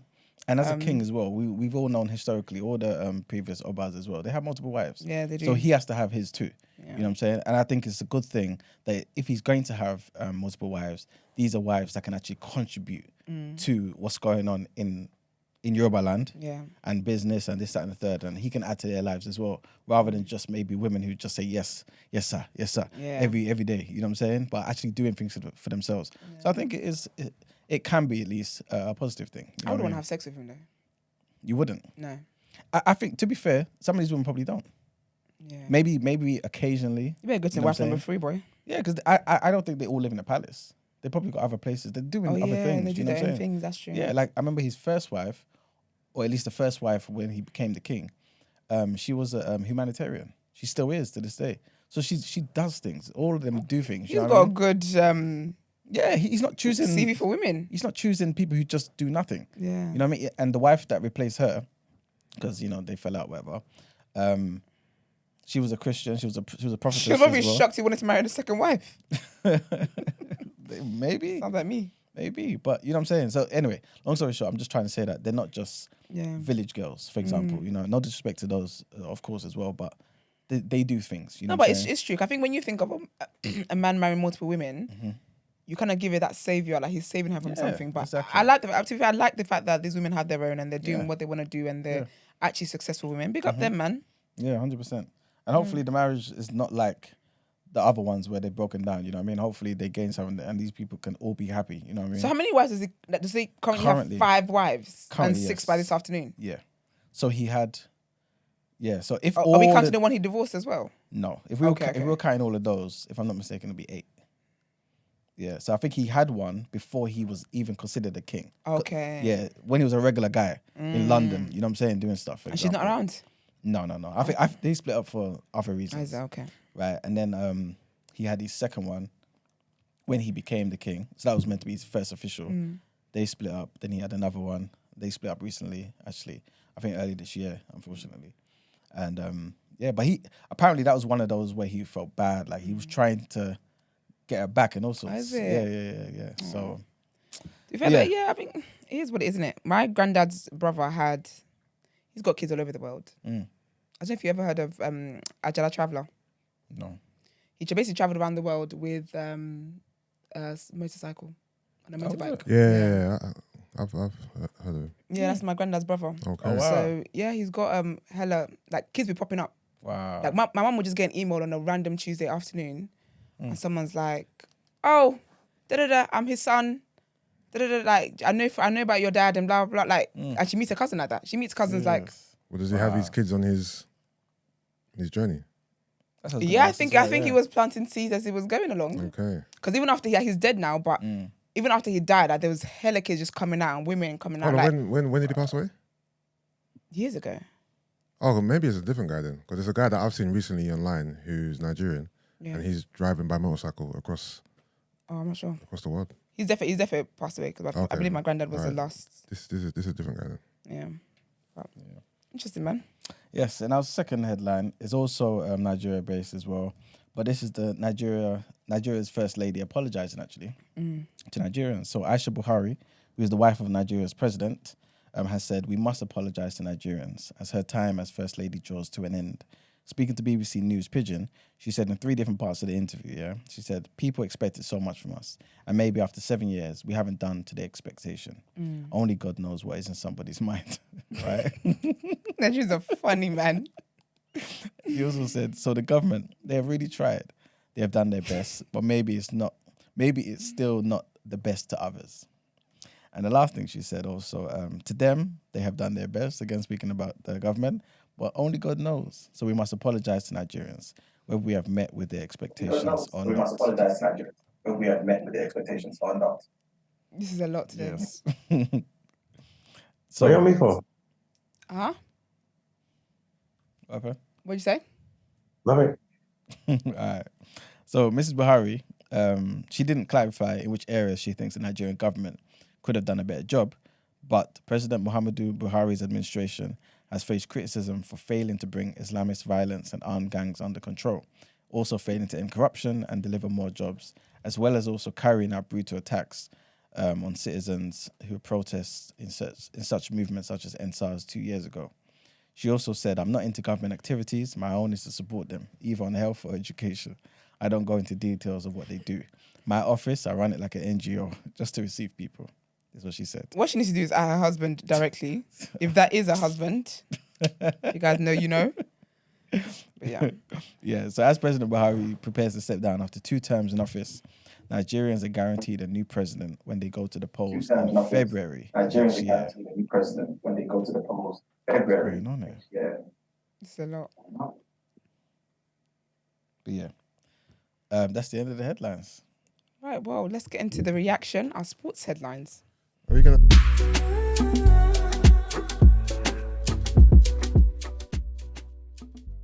Oh, And it's coming in the same channel. So Oh, I'm okay, guessing okay, it's the okay. same loop. So Yeah. because he looks to be in denial. yeah, I'm sure it's not it coming from his phone. Yeah. I'm assuming it's not, but whatever it is, it's happening on his channel. All right. So we're here at the reaction. So I'm sure you guys watched the football. There's a lot of football this weekend. So let's start with Liverpool. They lost to Nottingham Forest. It was a result no one saw coming. Nottingham Forest started the day bottom of the Premier League table. Liverpool had just won 3 in a row, including their 1-0 victory of Man City, which we spoke about. But when referee Paul Tierney blew his final whistle to confirm Forest's surprise 1-0 win, Liverpool's winning run was in ruins, with the Reds still without an away win in the league this season. Liverpool boss Klopp said it feels as low as possible. Massive, massive blow because I have no idea how we can lose this game, to be honest. He went on to say it's a good day's work. That's it. We need to crack on. It's a good day's work. That's it. We need to crack on. Liverpool, who are 11 points behind leaders Arsenal, having played one more game, struggled to create chances from open play as they slumped to a second successive away defeat in the league. Klopp said afterwards, "It's a big blow for us because we came here and wanted to get 3 points. In normal circumstances, we should have won this. Given the team 6 clear chances after a set piece, I'm not sure where I should put the praise, to be honest. Nottingham Forest are a great team and Steve Cooper's a great manager, but we have to win here and we didn't. So credit to Nottingham Forest." Yeah, but credit to them, innit? There's no easy games in the Prem though. I think this. True. Yeah, I mean that's evident of that. But listen, I'm any points Liverpool lose, I'm happy about that. But when I saw, I was shocked. I was surprised, Yeah. considering where Forest are in the league. But big up Forest, man. Big up Forest. Newcastle also beat Tottenham 2-1. Yes, that was my weekend's consolation prize. Yeah, man. So Newcastle's revolution under Eddie Howe gathered pace as first half goals from Callum Wilson and Miguel Almiron landed a statement 2-1 win at Tottenham on Super Sunday. So Wilson put Newcastle ahead in the 31st minute when after chasing a through ball, he collided with the keeper, Loris, who went down after contact with the Newcastle forward. The striker was the first to the loose ball and lobbed the keeper and Eric Dyer to grab the opener, with a VAR check confirming no foul had been committed. I heard how basically it looked like the keeper was just looking for it. Yeah. Cool. So Newcastle doubled their lead 5 minutes before half-time as well through Almiron. Loris's poor attempted pass was headed down by Sean Longstaff to Almiron, who dribbled past Ryan Sessegnon and Clement Lenglet before he fired under the Spurs keeper to make it 2-0. Harry Kane, of course, scored his customary goal against Newcastle to give Conte's side hope, but it would not prevent a second straight Premier League defeat, with the result moving the visitors up to 4th position, 2 points and a place behind Spurs. Yeah. And Marks' team, man, draw with Chelsea. How was that, Marks? Can I even talk? Huh? Can I talk? Yeah, Yeah. we can hear you. Oh, it's all right, yeah? It's not. Well, It's not. no. You don't look clear, but we can hear your voice. Mars looks fed up, but don't worry, I'll talk for you. Go on, man. Speak for me, man. All right, so let's just round up the other results and then we can just quickly go game by game. So Everton beat Crystal Palace 3-0. Big up Everton. I want to big up actually Alex Iwobi, actually, ex-Arsenal player. He's quietly putting in some great performances. I think he got 2 assists yesterday as well. He's playing quite well this season, so big up Alex Iwobi. He's playing quite well this season, so big up Alex Iwobi. I'm gonna wait because I hate this. What's going on? All right. Next we got Man City beat Brighton 3-1. They're now 2 points behind Arsenal. As we said just a second ago, Chelsea and Man United drew 1-1. That was the result I was kind of hoping for, to be fair. Just considering where they both are in the table and how many points there are behind Arsenal, I was hoping for a draw. And then Leicester City, they thumped Wolves 4-0. Yuri Tielemans scored an absolute screamer. Absolute worldie of a goal. Aston Villa, this is funny. Obviously, Gerrard got sacked a couple of days ago, and then their first game, after he got sacked, they won 4-0. So was Gerrard the problem? They beat Brentford 4-0. Goals from Ings and Bailey as well. Then my team, Arsenal, we drew 1-1 with Southampton, man. Frustrating game. What is that a side note? You don't drop points, and that's just a side note. You ain't talking about it. I ain't even finished my spiel, nigga. I'll get there. So yeah, Arsenal drop points. Disappointing loss to Southampton. Sorry, not loss. Well, it felt like a loss. Disappointing draw at Southampton. I feel like we played well in the first half, played poor in the second half. We had some decisions that didn't go away. I believe it was a penalty on Jesus, but referee was moving mad. Even there was a little altercation between, who was it, man? One Southampton player tried to headbutt Nketiah actually, and tried to grab his throat as well. And all you got was a yellow card, which I thought was a bit weird. But all in all, around that game, it just seemed like it was bad refereeing, missed chances by Arsenal, and a missed opportunity, to be fair, to keep the gap at 4 points with City. So I'm disappointed with that. Then we got, to round up, Fulham beat Leeds 3-2, and my consolation prize was the fact that Newcastle beat Tottenham 2-1. So Arsenal drew, but at least Tottenham lost. To be fair, in terms of the top six, it wasn't a great weekend apart from Man City. Man City's the only team from the top six who won. Arsenal drew, Liverpool lost, United and Chelsea drew, Tottenham lost, so Man City took all the spoils. Really. But yeah, man. How many points are we behind Man City? Ahead of Man City? Two. I actually want to hear Brent's thoughts, actually. Brent, I'm obviously, Jesus hasn't scored now in a couple games. I was never really convinced that him and Nketiah were it. Obviously, goals have dried up in it. Last two games, Granit Xhaka scored. Big up Xhaka as well, actually. Xhaka's having a sick season, man. Big up Xhaka. But Brent, I think in January we might need to get a striker, Yeah, but we needed one even when Jesus was banging them in. We did. We need a proper striker, not Nketiah. No, for 100%. But I feel like Arteta's and Arsenal's thing was to get a winger and a midfielder. I felt like they felt like Nketiah and Jesus was it. No, impossible. They knew full well they needed a striker, but we didn't make Champions League. Okay. I hope so. And Jesus is just going through a little spell right now. He's been playing good. Yeah, no, I'm not worried. I'm not worried about him per se. I just feel like Nketiah off the bench. No, Nketiah's not the answer, but he never was the answer. He was never the answer. But to go into the season with just him is what I'm saying. It was a bad decision. And I don't think they had a choice because of the money. Nah. We were definitely looking for. No, we were definitely looking. Were we all summer? It was all about wingers, Rafinha, Jays. It was never really about another striker. Early on in the window, there was talks about Samaka, but apart from him, there was no other talk about a striker really. It was more so about a winger. I believe that they had conversations, and 100%. Yeah. Because there's no way he can be a coach or a manager with his weight and salt, and he doesn't know Nketiah isn't the answer. Yeah. Impossible. But yeah. Oh, he's rating Eddie. What's that? Am I still fucked up? No, you're right, you're better actually. You're better. Oh, I was saying, no, he's rating Eddie, man. He's rating Eddie. No, he's why not. He's not. Gave him a new contract and that. What does that mean? But It's the the line. value of him. We need to make sure and keep that when it's mean to sell him. Anyway. When I was telling you that you needed a striker when he was scoring goals in the beginning of the season, everyone thought I was chatting shit. Now all of a sudden, Everyone, where do you get these statements from? You lot, innit? I was What's arguing with you lot? You lot. Anyway. I don't remember you saying this. He didn't. He's just trying to wind me up. I didn't. What? I made the point that what was the point that I was making? I was trying to drive home. Yeah, go on. Okay, Make it up. cool. All last, no, it's not making up. I was saying all last season, everybody was screaming, Man City needed a striker. Man City needed a striker. They pretended like they played the whole season without a striker, but who was there? Gabriel Jesus. Then you lot bought him from City, and then all of a sudden he's a striker. I'm saying like, no, you need more. Like I told you like this. What did I say in response to this fictitious conversation? Yeah, this I can't remember. This cool. convo never happened. Of course it didn't. It happened in his head.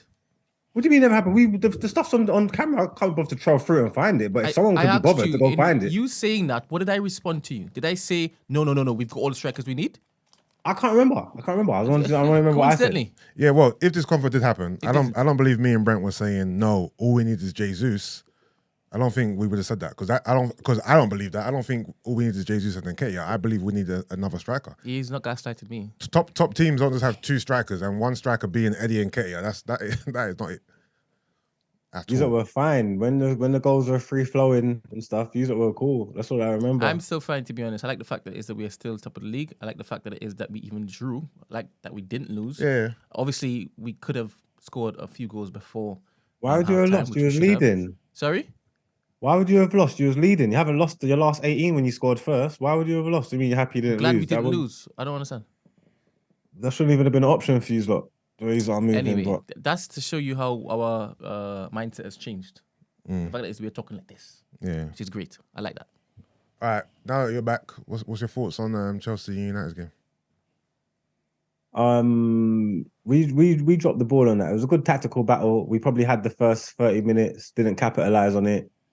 And then when he changed up the midfield and brought Kovacic on, they got more control of the game. I think second half they was better. Still not particularly too threatening, but they was better and we was probably worse. I think all in all, a draw was a fair result. I was pissed when the penalty went in. I thought we was going to lose it. Obviously, there's 4 minutes to go. I thought we was going to lose it, and I wasn't like livid like that. It was just a bad result. The performances have been good over the last few weeks. You get me? So I think all in all, a draw was fair. Can't complain. Can't knock it. To grab it in the depths like that just shows fighting spirit, you know, and camaraderie and them things, that all the things that you want from a good team. So yeah, can't complain. I told you that when you was going crazy when we lost to City. I told you that's in keeping with what you kind of would expect. After like the next few games, we're gonna get back to business. We've gone undefeated. Probably the worst result will probably be the dropping points to Newcastle at home, because I feel like we should have done that one. We had enough opportunities to win it as well. But yeah, man, it's just more of the same, man. Just back to building, back to growing, looking like a good team. I told you that. Just don't get too ahead of yourself. But you didn't want to listen. No, but what's that got to do with anything? I don't know. Where is it? Who you be talking to? I'm talking to you. I'm talking to you two. I'm not talking to the people at home. I'm directly talking to you. No, but me and Brent never said anything bad about United. We were just picking up our thing, and you were just putting our thing down. No, that's not true. That is true. That is true. That's not true. That is true. No, but pick up Arsenal. I haven't put you down. I've been singing Arsenal. Me and Brent ain't put United down at all. He just said he's been singing Arsenal's praises. No, you haven't. That's what he just said. All season. No, you haven't. Okay. This is a high level toxicity you're showing right now to your brethren. That is terrible. Absolutely terrible. But yeah, all right. That's the reaction. God damn. Esther. That was fantastic, guys. That was amazing coverage. Very proud of you guys and what you guys really do with this sports stuff. Well, let's get into Out Ere.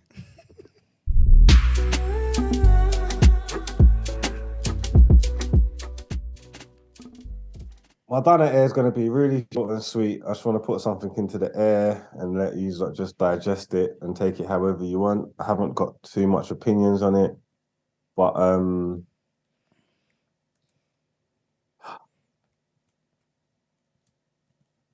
so Jordan Gray, okay, is a transgender singer, comedian, whatever they see themselves as. Cool. Friday Night Live on Channel 4, live for the whole world to see while they was doing their bit, playing the piano.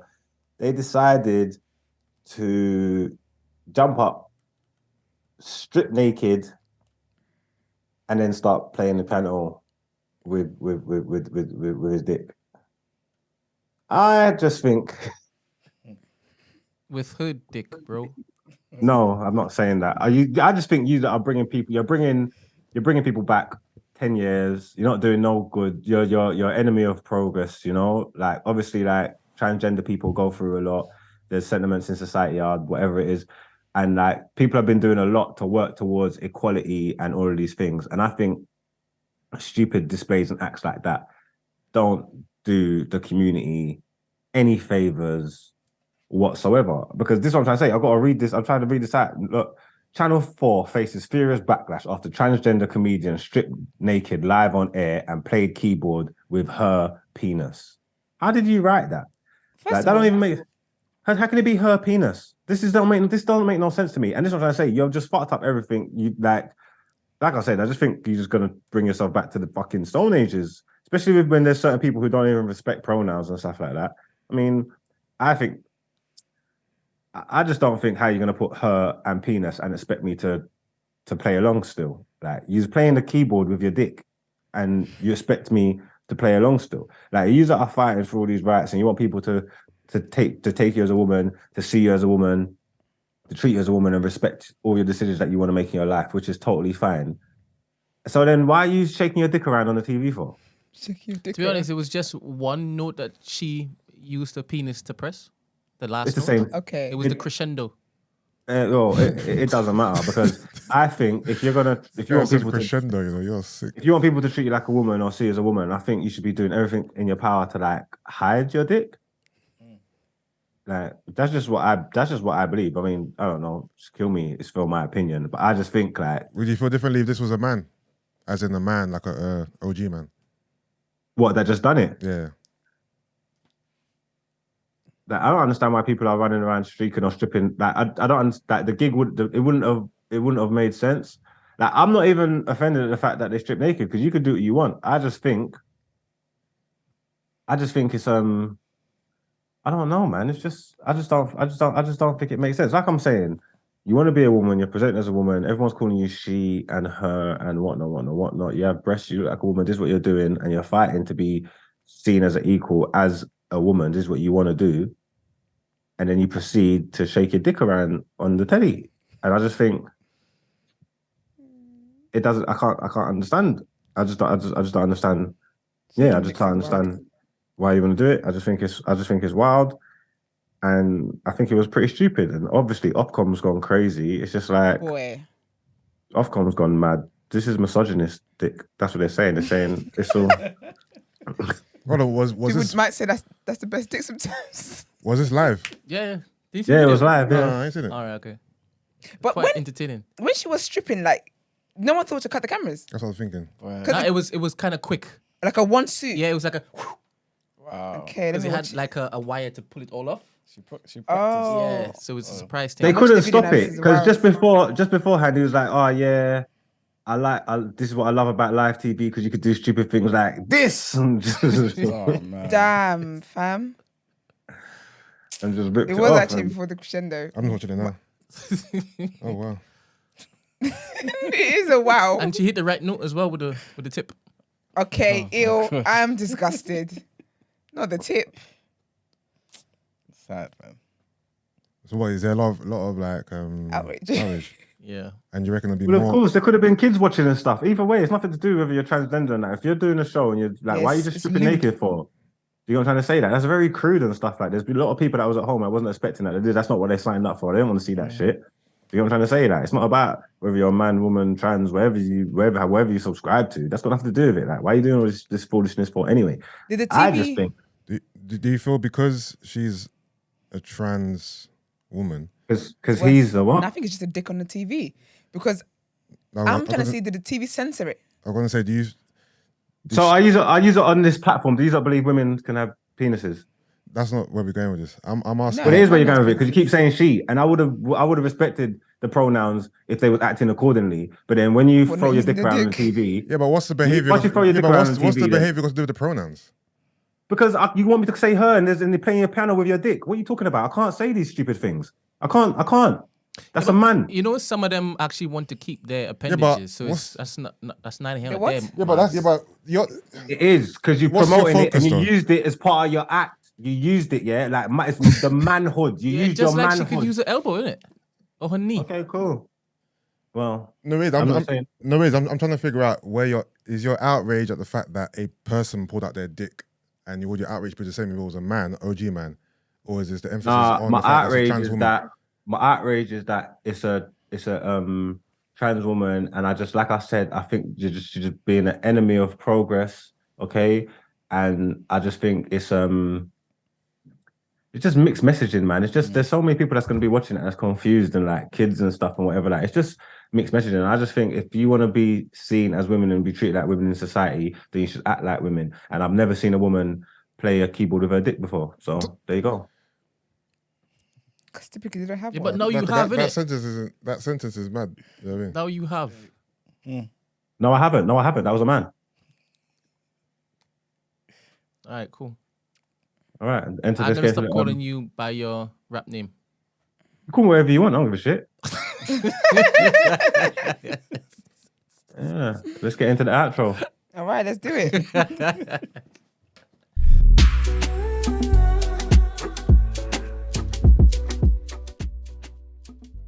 You get to start your week with us. So thank you everyone who's tuned in. Shout out to our live crew.